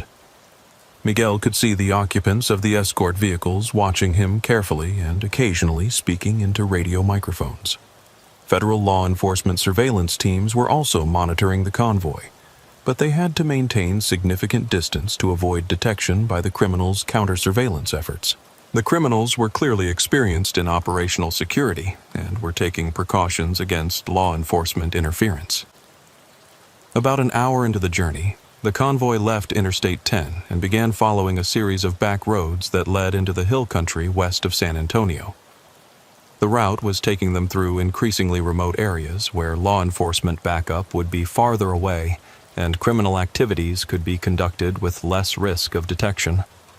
Miguel's hidden communication equipment allowed him to maintain contact with Agent Collins and the support teams, but the radio transmissions had to be brief and coded to avoid detection by the criminals' monitoring equipment. "Route deviation confirmed. Proceeding into remote area," Miguel transmitted. "Multiple escort vehicles maintaining close surveillance." "Copy that," Agent Collins responded. "Tactical teams are repositioning to maintain coverage. Continue operation, but be prepared for immediate extraction if necessary." The convoy passed through several small hill country communities, Comfort, Kerrville, and Hunt, but didn't stop at any of them. The criminals appeared to be heading for a specific destination that was isolated from populated areas and normal law enforcement patrol routes. As they drove deeper into remote country, Miguel began to recognize the tactical situation he was in. The criminals were leading him into terrain where they would have every advantage: isolated locations, limited escape routes, and no immediate access to help if something went wrong. But Miguel also knew that this was exactly the kind of situation that law enforcement needed to understand the criminal network's operations and gather evidence that could be used to prosecute them effectively. The convoy's destination turned out to be a remote ranch complex about 20 miles northwest of Kerrville, accessible only by a dirt road that wound through rugged hill country terrain. The facility appeared to be a legitimate cattle ranch from the outside, but Miguel could see signs of recent modification and fortification that suggested it was being used for criminal purposes. The main ranch house had been equipped with sophisticated communications equipment, including satellite dishes and radio antennas that would allow the criminals to monitor law enforcement frequencies and coordinate operations across a wide area.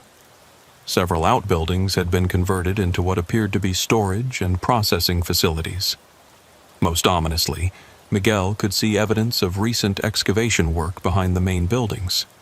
Fresh earth and disturbed ground that suggested the criminals had been digging graves for their victims in the remote ranch location. As Miguel backed his truck up to a loading dock near one of the outbuildings, he was surrounded by at least a dozen armed individuals who were clearly experienced in criminal operations. Their weapons, equipment, and tactical organization indicated a level of professionalism that was far beyond typical truck hijacking operations. The leader of the criminal group, a man in his 40s who introduced himself only as Colonel, approached Miguel with the confidence of someone who believed he was in complete control of the situation. "Mr. Santos, we've been looking forward to meeting you for quite some time," the colonel said.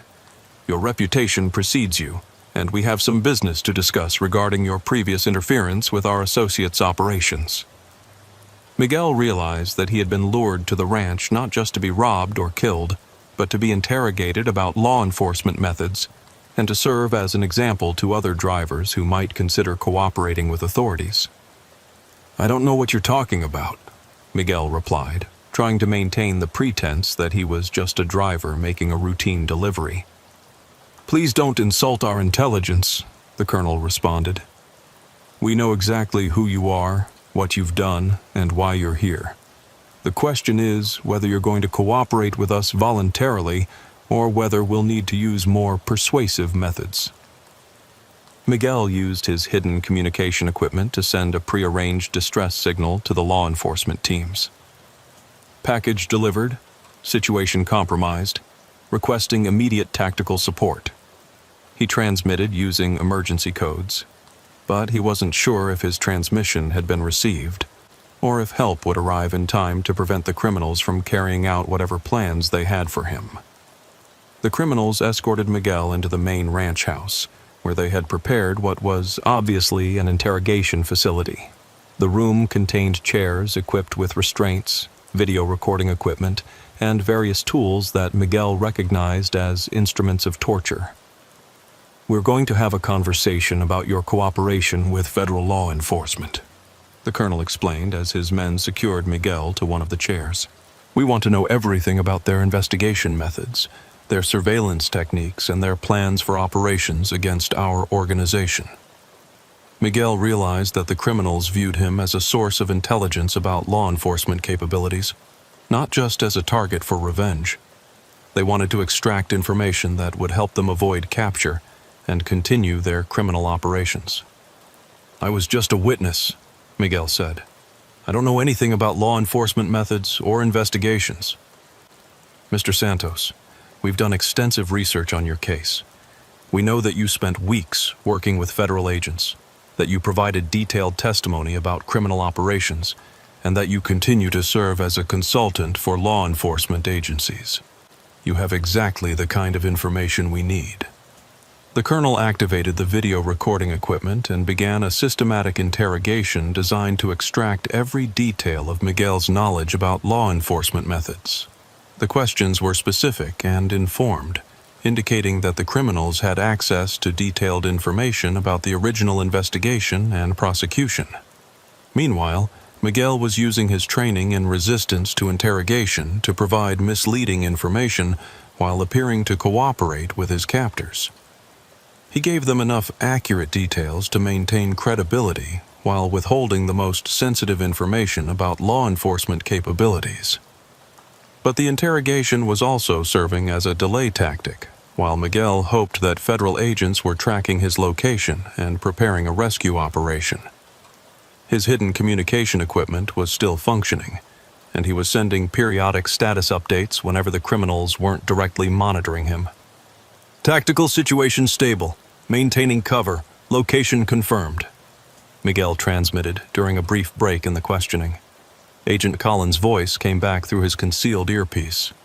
"Tactical teams in position, preparing for assault. Maintain your position and be ready for immediate extraction." Miguel realized that help was on the way, but he had to survive the interrogation long enough for the rescue operation to succeed.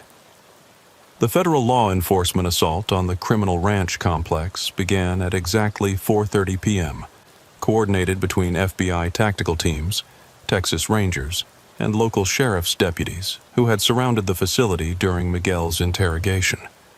The operation was planned to minimize the risk to Miguel while maximizing the capture of criminals and evidence.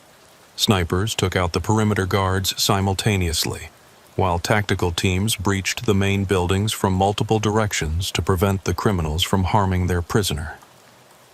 Miguel heard the first sounds of the assault: gunfire, explosions, and shouted commands, while he was still secured in the interrogation room. The colonel and his men immediately realized they were under attack and began preparing to use Miguel as a hostage to negotiate their escape. "Federal agents, this is Colonel Martinez," the criminal leader shouted into a radio microphone. "We have your witness, and will kill him if you don't withdraw immediately." But the federal tactical teams were prepared for hostage situations and had positioned sharpshooters with clear lines of sight into the main ranch house. When the colonel moved to threaten Miguel directly, he was immediately neutralized by a precise sniper shot. The other criminals in the building surrendered quickly once they realized that law enforcement had overwhelming tactical advantage and that their leader was dead. The entire assault lasted less than 15 minutes from start to finish. Miguel was freed from the restraints and evacuated from the ranch complex by paramedics who examined him for injuries. Despite the psychological stress of the interrogation, he had not been physically harmed and was able to provide immediate debriefing information to law enforcement commanders. "Are you all right?" Agent Collins asked as Miguel was being checked by medical personnel. "I'm fine," Miguel replied, "but these people were more organized and dangerous than the original network. They had detailed intelligence about law enforcement methods and were planning operations across multiple states. The search of the ranch complex revealed evidence of an extensive criminal organization that had been planning truck hijacking operations throughout the southwestern United States. Law enforcement teams found weapons, communications equipment, stolen cargo, and documents that provided information about criminal contacts in multiple cities. Most disturbing was the discovery of a mass grave site behind the ranch buildings containing the remains of at least 8 truck drivers who had been murdered by the criminal network over the past 2 years. The evidence seized during the ranch raid revealed that the criminal organization Miguel had encountered was significantly larger and more sophisticated than anyone had suspected. The network operated cells in Texas, New Mexico, Arizona, and California, with connections to organized crime groups in Mexico and other international criminal organizations. Federal investigators found detailed files on hundreds of truck drivers, including personal information, route schedules, and cargo manifests that had been obtained through systematic surveillance and infiltration of the trucking industry. The criminals had been selecting targets based on cargo value, route vulnerability, and the likelihood that drivers would be missed if they disappeared.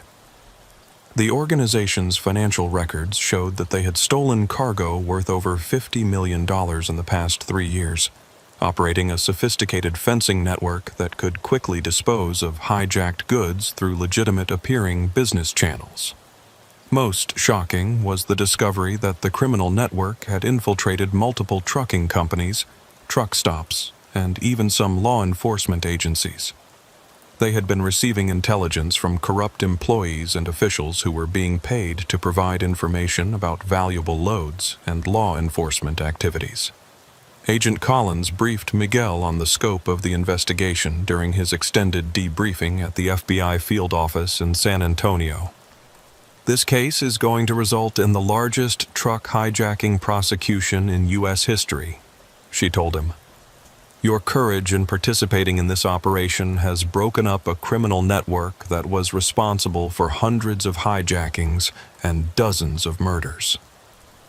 The investigation led to arrests in 6 states and the seizure of assets worth over $20 million.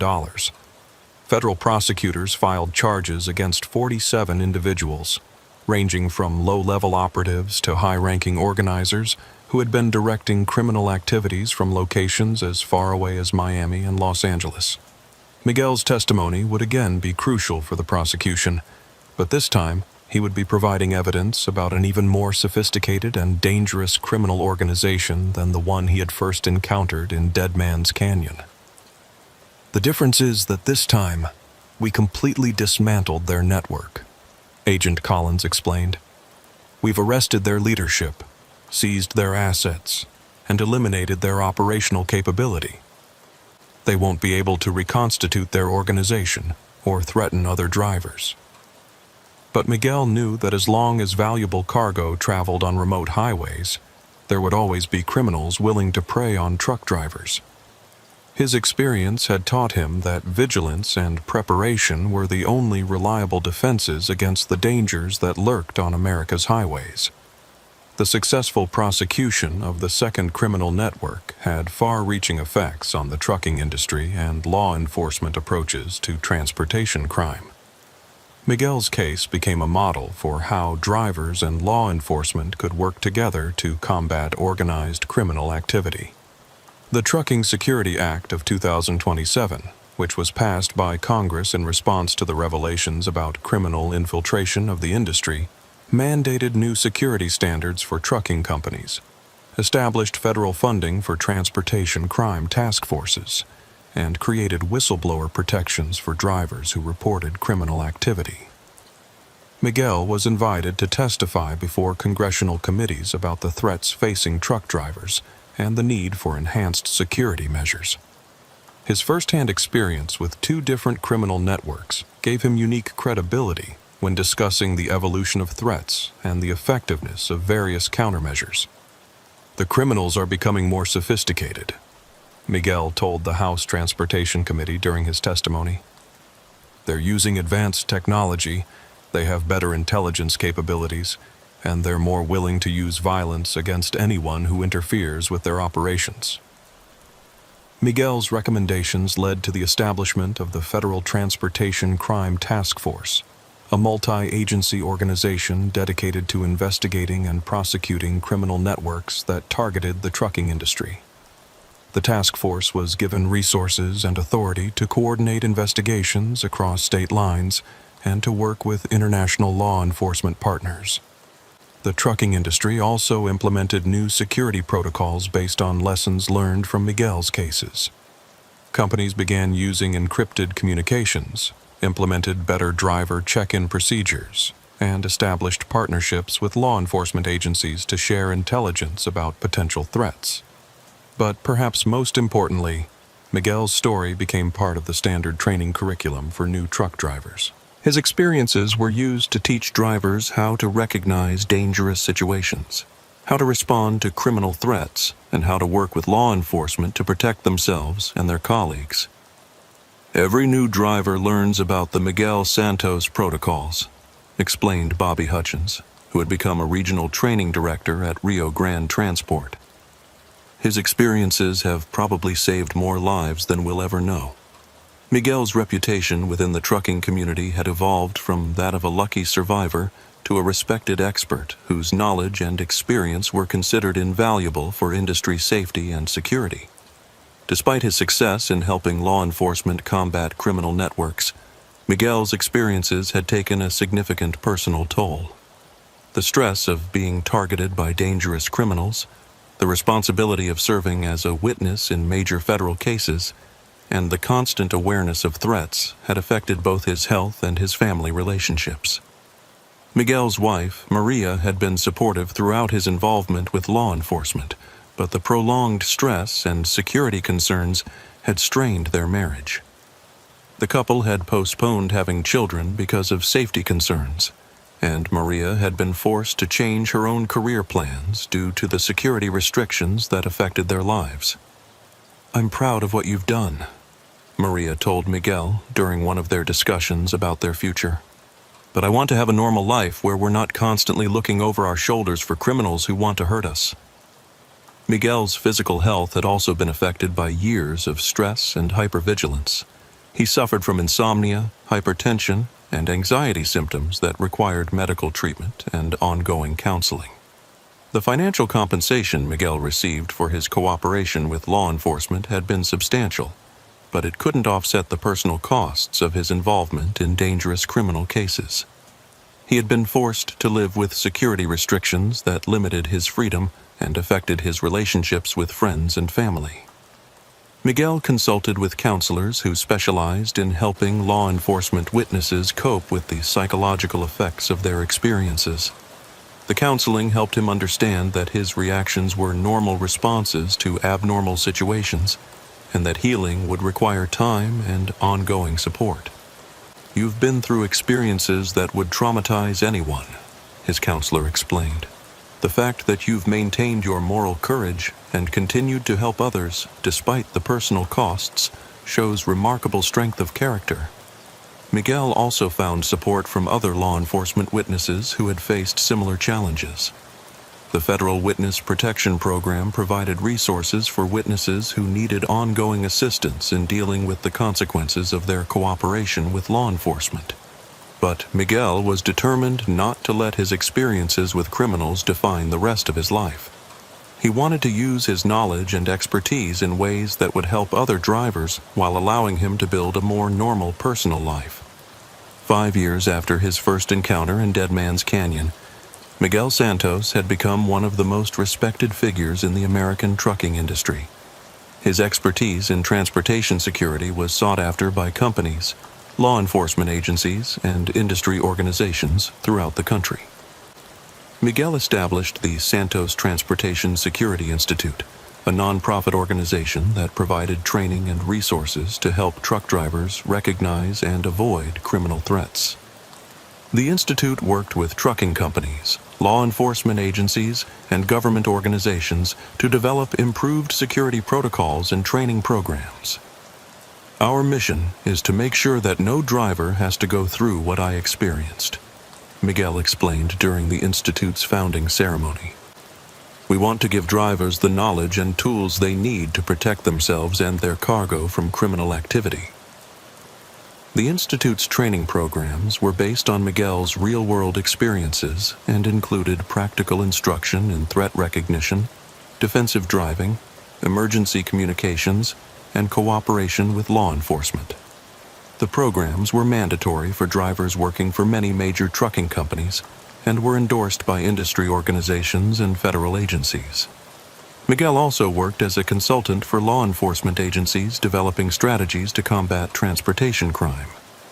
His insights into criminal methods and his understanding of trucking industry operations made him valuable for designing effective countermeasures and prevention programs. But perhaps Miguel's most important contribution was his role in changing the culture of the trucking industry.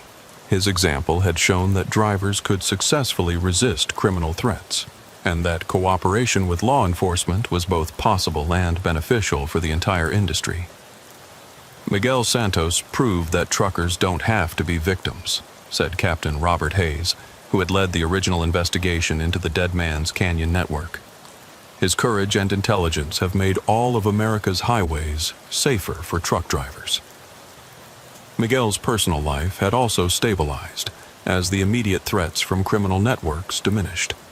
He and Maria had been able to start a family, and they were raising 2 young children in a secure environment with the support of ongoing law enforcement protection programs. Miguel continued to drive professionally, but his routes were now carefully planned to avoid unnecessary risks while allowing him to maintain his connection to the trucking community. He used his regular interactions with other drivers to gather intelligence about emerging threats and to provide informal security advice. "I'm still a trucker first," Miguel would tell people who asked about his various roles and responsibilities. "Everything else I do is just an extension of looking out for my fellow drivers and making sure they can do their jobs safely." Miguel's story had become part of the mythology of American trucking, a reminder that ordinary people could face extraordinary challenges and emerge stronger for the experience. His legacy was measured not just in the criminals who had been arrested or the cargo that had been protected, but in the countless drivers who had learned from his experience and used that knowledge to stay safe on the highways. The road ahead would always contain unknown dangers, but Miguel had proven that those dangers could be recognized, resisted, and ultimately overcome by drivers who were prepared, alert, and willing to stand up for themselves and their colleagues. The neon sign of the big Texan truck stop cast an eerie red glow across the parking lot as Wayne Mitchell pulled his midnight blue Kenworth W900 into a space near the back of the lot. It was 9:45 p.m. on a cold February evening in Amarillo, and Wayne was taking his mandatory rest break before pushing on to Denver with a load of cattle feed. Wayne had been an owner-operator for 15 years, running his own truck and hauling freight throughout the Southwest. At 52 years old, he was a veteran of the highway who had seen just about everything the trucking life could throw at a man. But tonight, he was about to hear a story that would shake him to his core.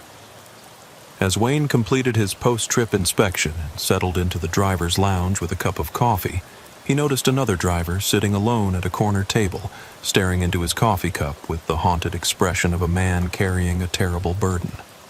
The driver appeared to be in his early 40s, with graying hair and the kind of weathered face that came from decades of highway driving. Wayne recognized the look. It was the expression of someone who had experienced something on the road that they couldn't quite process or forget. In 15 years of trucking, Wayne had seen that look on the faces of drivers who had witnessed fatal accidents, encountered dangerous criminals, or simply been pushed to their breaking point by the isolation and stress of long-haul driving. The driver looked up as Wayne approached, and Wayne could see desperation in his eyes. "You mind if I sit down?" Wayne asked, gesturing toward an empty chair at the table. The driver nodded without speaking, then looked around the nearly empty driver's lounge to make sure they wouldn't be overheard. "Name's Roy Patterson," the driver said in a voice that was barely above a whisper. Been driving for 28 years and I thought I'd seen everything there was to see out here. But 3 nights ago I encountered something that's been eating at me ever since. Wayne could see that Roy was genuinely distressed about whatever had happened to him. The man's hands were shaking slightly as he held his coffee cup, and there was a haunted quality to his voice that suggested he hadn't been sleeping well. "What happened?" Wayne asked, settling into his chair and preparing to listen to whatever story Roy needed to tell. Roy looked around the lounge again, then leaned forward across the table and began speaking in a low, urgent tone that immediately captured Wayne's attention. "I was hauling a load of oil field equipment from Houston to Midland," Roy began, "running behind schedule due to weather delays, so I was pushing hard to make up time. It was about 2 a.m. when I stopped at that old truck stop outside of Sweetwater. You know the one, been there since the 1970s. Kind of run down, but still gets a lot of business from drivers who remember when it was the best stop between Dallas and El Paso." Wayne knew the truck stop Roy was referring to, Morrison's Travel Plaza, a classic old-school facility that had been serving truckers for decades. It wasn't the fanciest stop on the highway, but it had a reputation for honest prices, good food, and owners who understood the trucking business. "Go on," Wayne said, sensing that Roy was working up the courage to tell him something that was genuinely disturbing.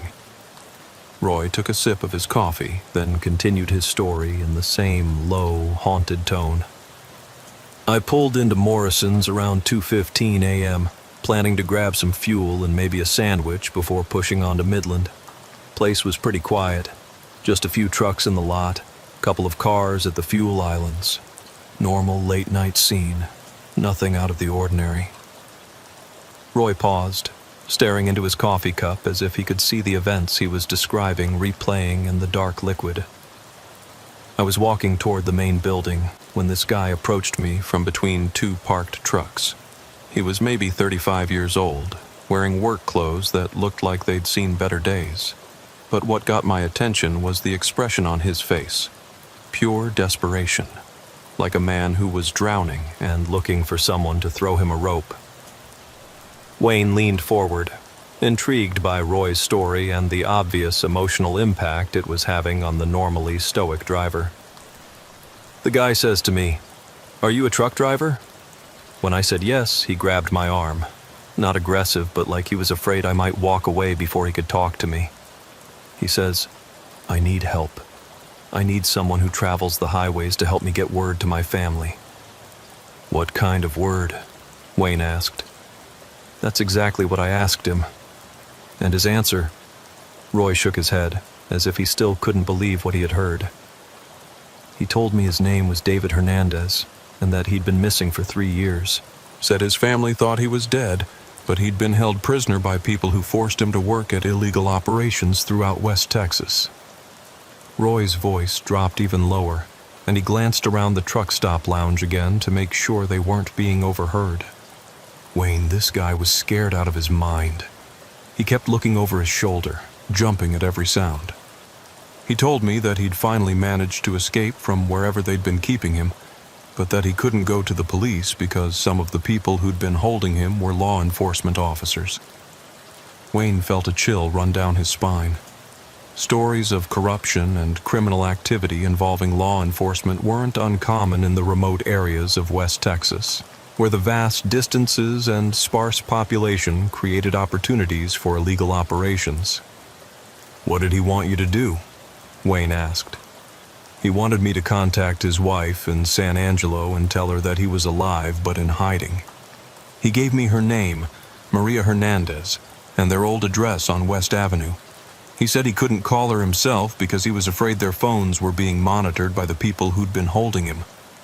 Roy pulled a crumpled piece of paper from his pocket and showed it to Wayne. Written in pencil in shaky handwriting were the words, "Maria Hernandez, 1247 West Avenue, San Angelo, Texas," along with a phone number.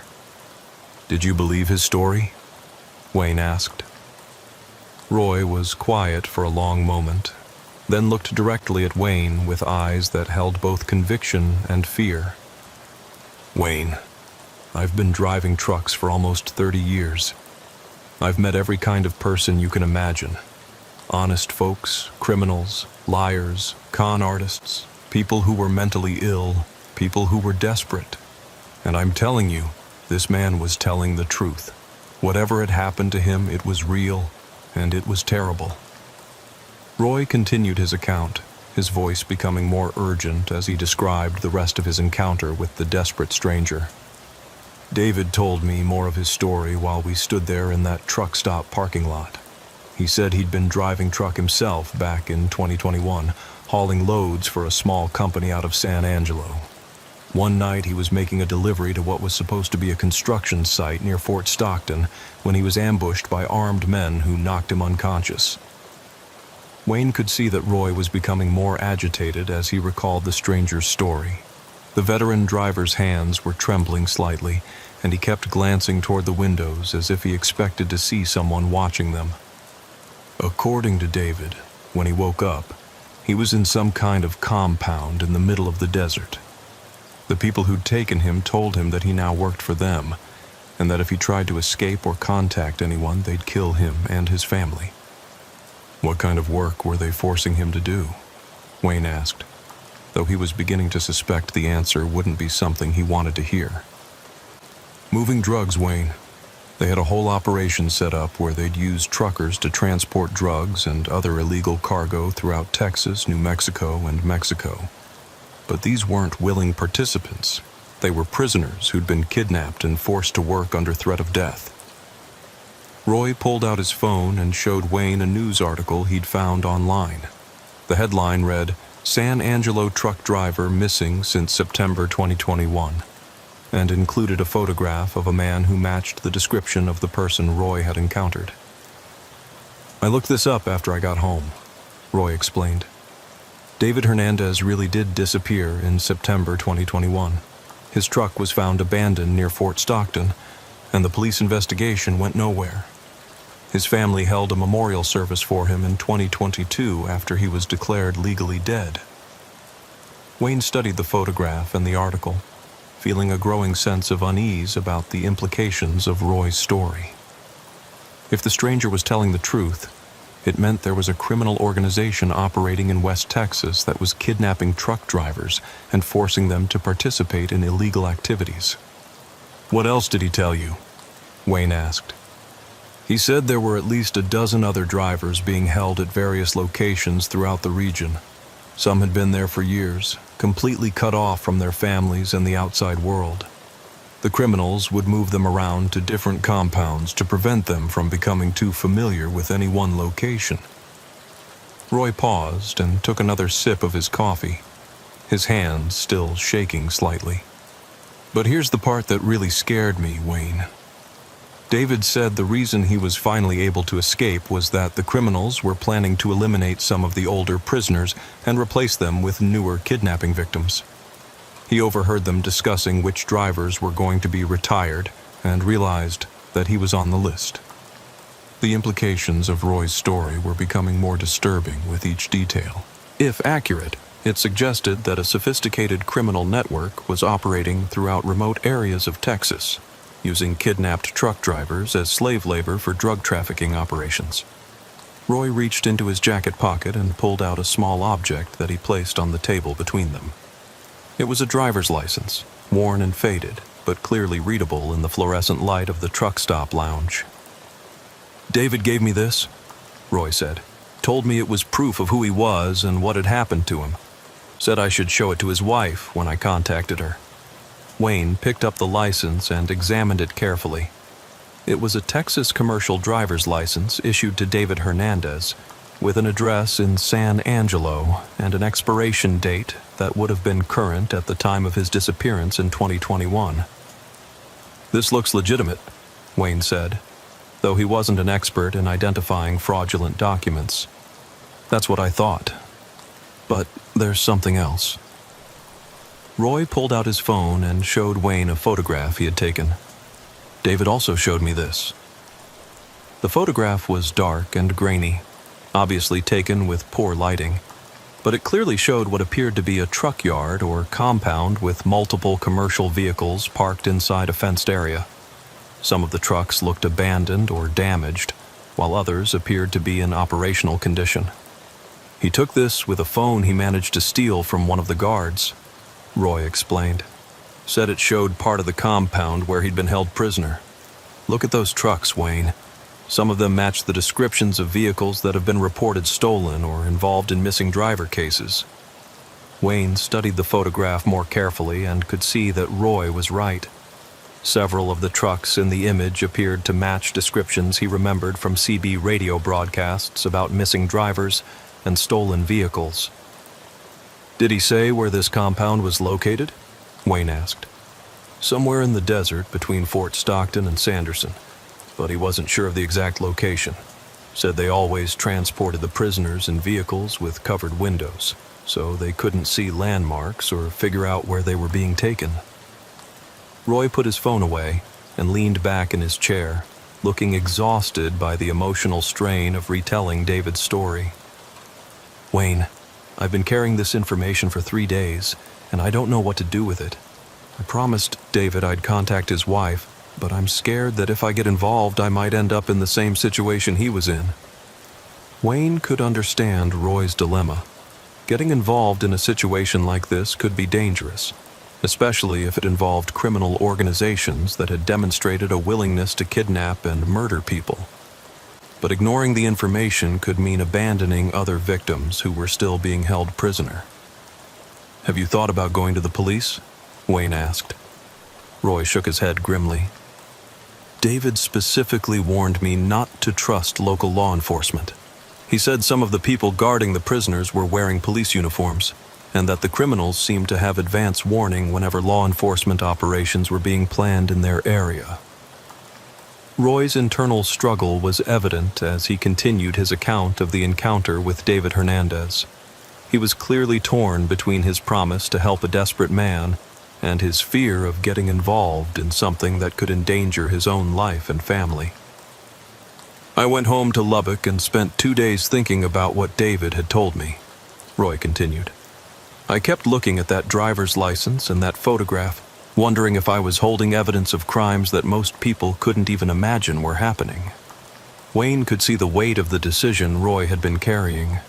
As truck drivers, they were used to being independent and self-reliant, but this situation required making moral choices that went far beyond the normal challenges of life on the road.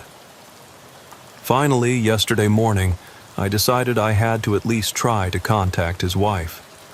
I figured if David was lying or confused, she'd be able to tell me that he was mistaken about his identity or his family situation. Roy pulled out his phone and scrolled through his call history until he found the number David had given him. I called the number around noon, when I figured she'd be home from work, but before it got too late in the day. A woman answered, and when I asked if this was Maria Hernandez, she said yes. What did you tell her? Wayne asked. I told her I was a truck driver who had met someone claiming to be her husband. I said this person had given me her contact information and asked me to call her. I didn't want to get her hopes up if it turned out to be some kind of scam or mistake. Roy paused and took a deep breath before continuing. Wayne, the reaction I got from that woman convinced me that David was telling the truth. As soon as I mentioned that someone claiming to be David Hernandez had asked me to contact her, she started crying. She said she'd never stopped believing that her husband was alive somewhere, even though the police had given up looking for him. Wayne felt a chill as he realized the emotional impact that Roy's phone call must have had on a woman who had been grieving her husband's disappearance for over 3 years. I told her some of what David had said, that he was alive but couldn't contact her directly because he was in danger.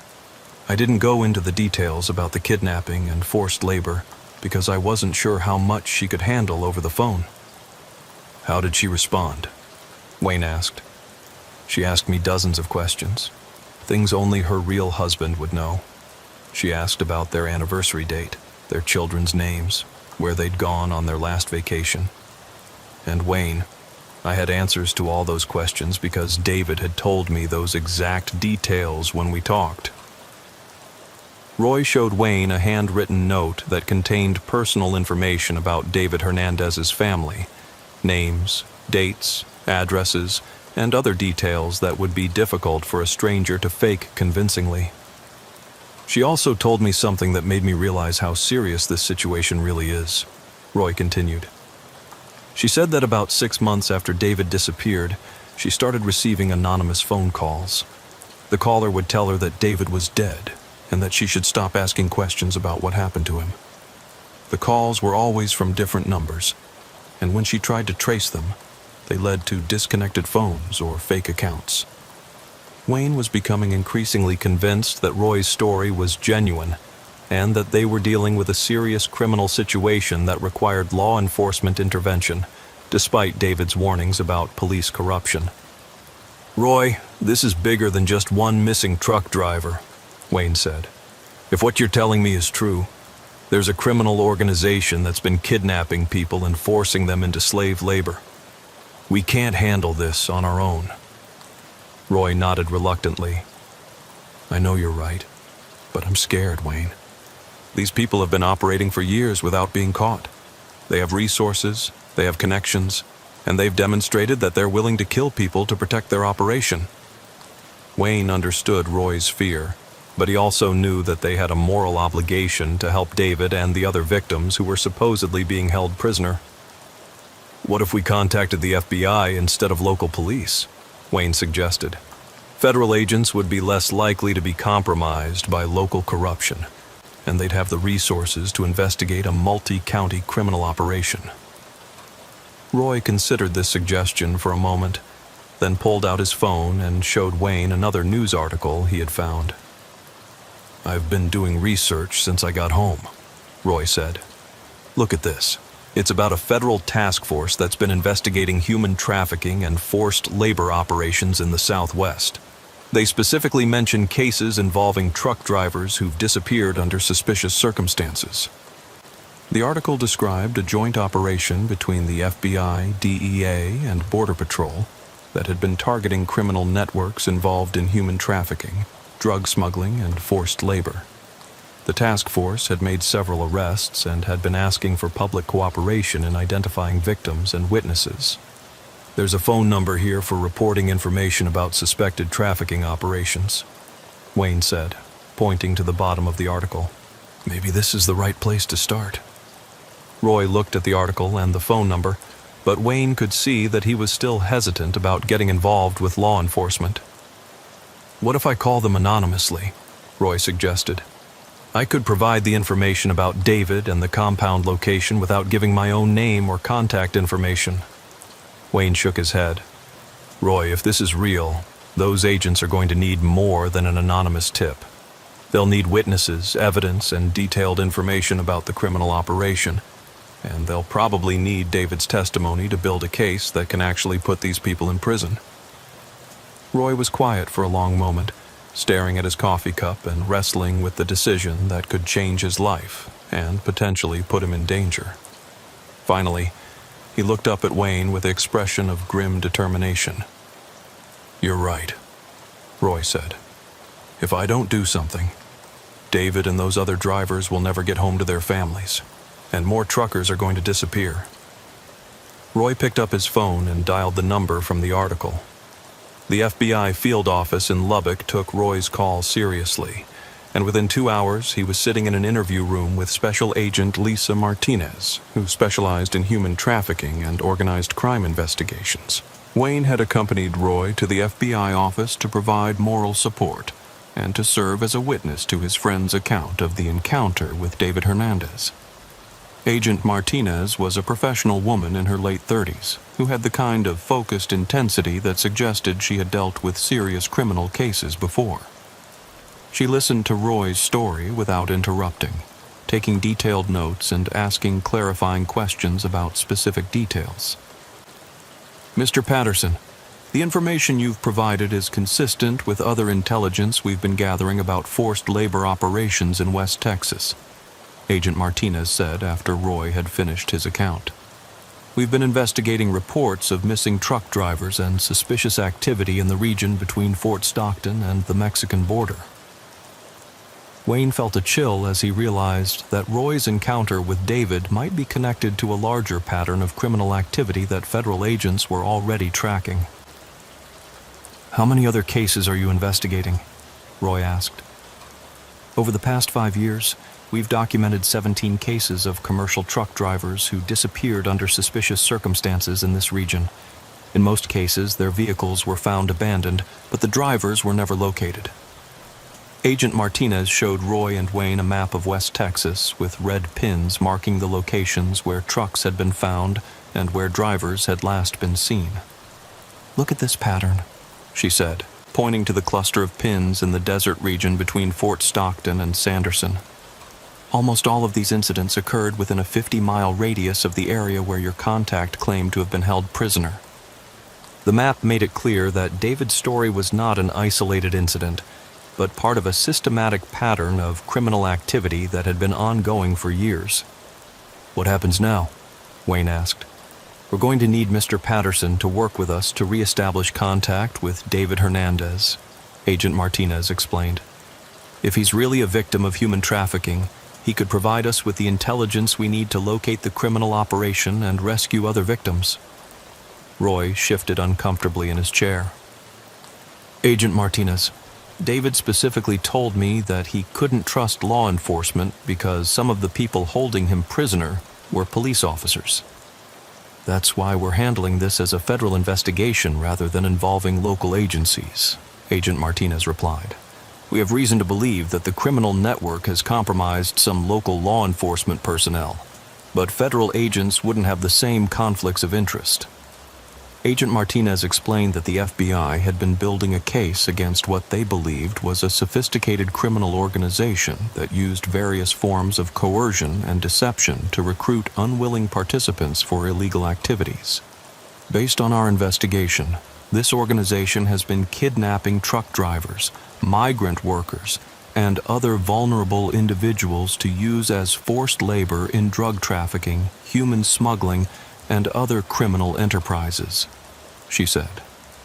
The scope of the criminal operation was larger and more organized than Roy had imagined from his single encounter with David. Agent Martinez outlined a plan for Roy to reestablish contact with David Hernandez while working with federal agents to gather intelligence about the criminal operation.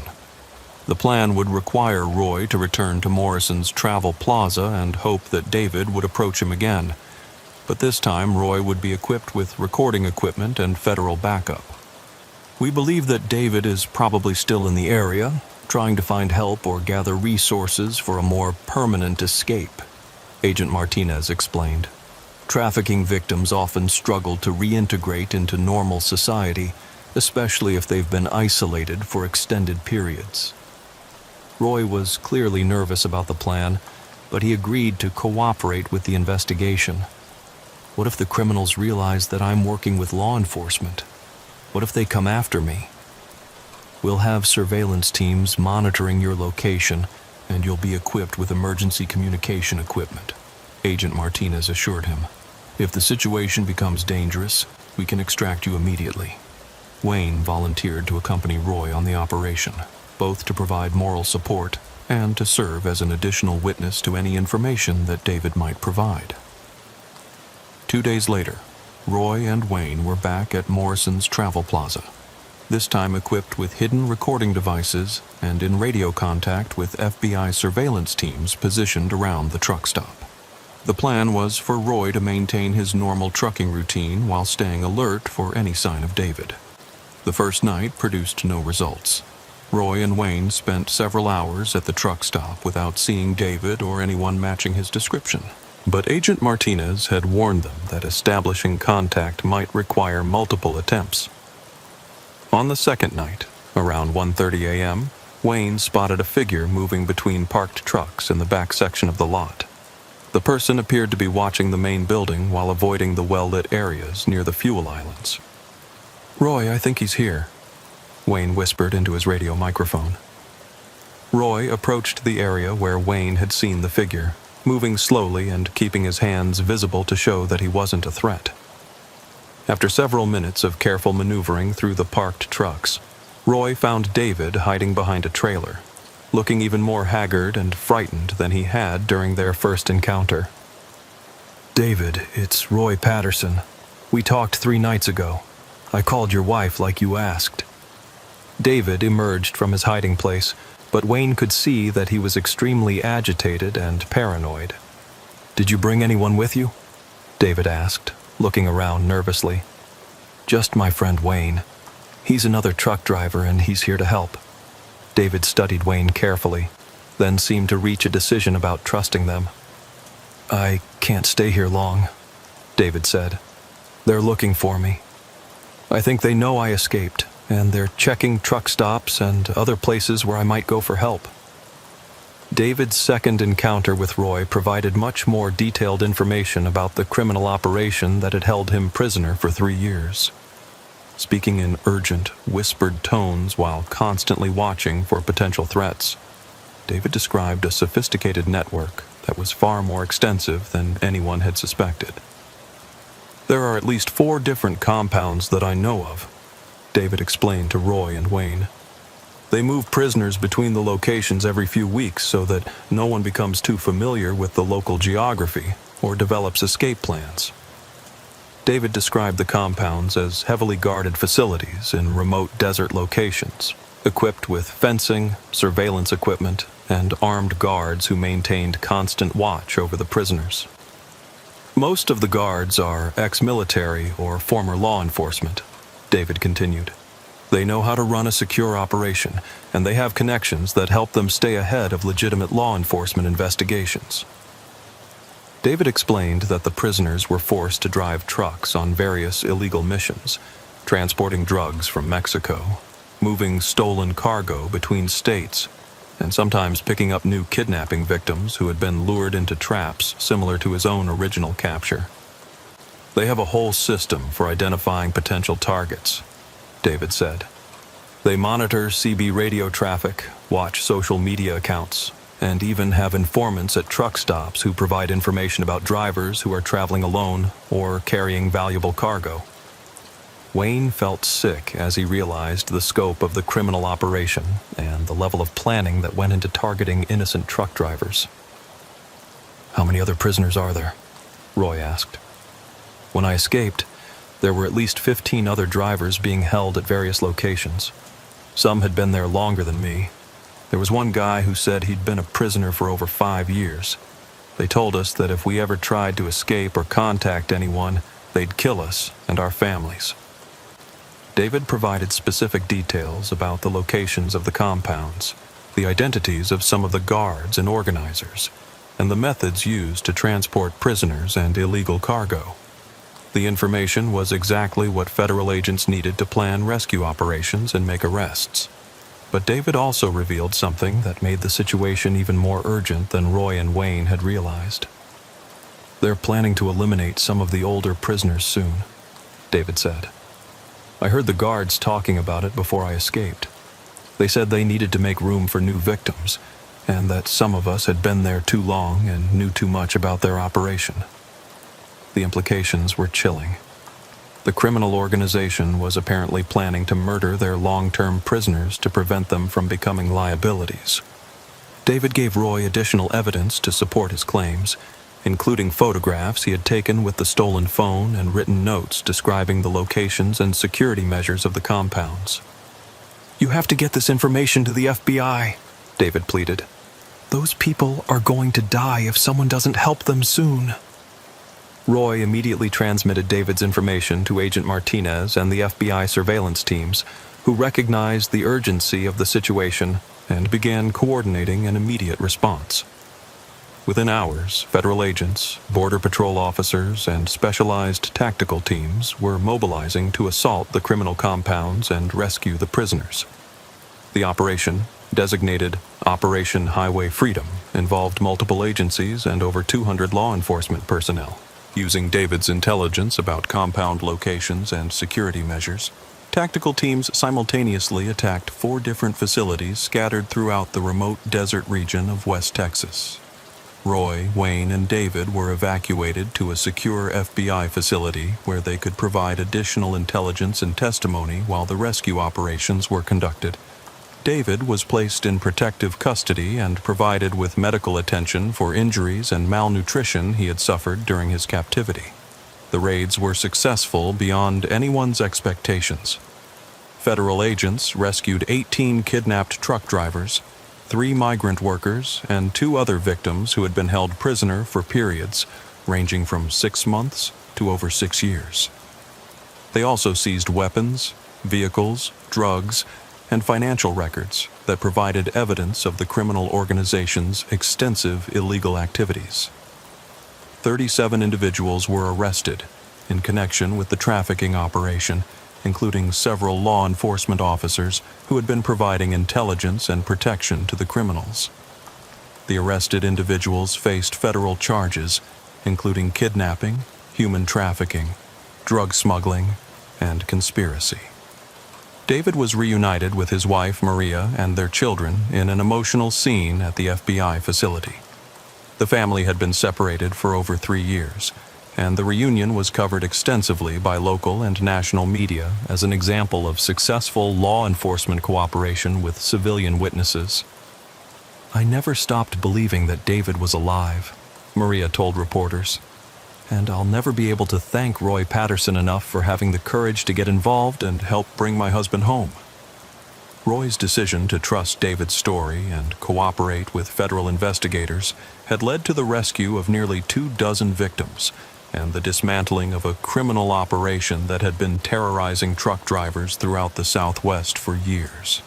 The investigation revealed that the criminal network had been responsible for at least 40 kidnappings over a 5-year period, with annual profits from drug trafficking and other illegal activities estimated at over $50 million. Roy returned to his trucking career, but his experience with David Hernandez had changed his perspective on the responsibilities that truck drivers had to look out for each other and report criminal activity to appropriate authorities. "I almost didn't get involved," Roy told Wayne as they sat in the same truck stop where the story had begun.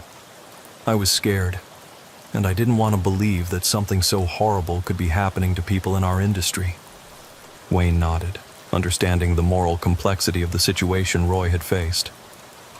"But you did the right thing. You saved a lot of lives by listening to David and taking his story seriously."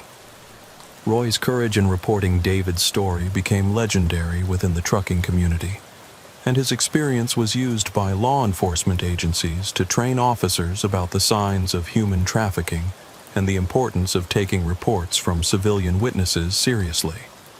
The case also led to improved communication and cooperation between federal agencies and the trucking industry, with new protocols for reporting suspicious activity and protecting drivers who were willing to serve as witnesses in criminal investigations.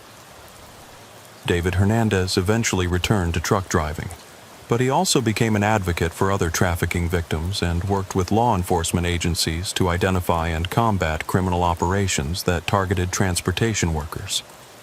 The criminal network that had held him prisoner was completely dismantled, but David's experience served as a reminder that the vast emptiness of the American Southwest would always contain dangers for travelers who were unlucky enough to encounter the wrong people at the wrong time. Roy's decision to listen to a desperate stranger's story had proven that ordinary truck drivers could make a difference in fighting serious crime, and that the informal networks of communication and mutual support within the trucking community could be powerful tools for protecting innocent people from predators who viewed them as expendable resources.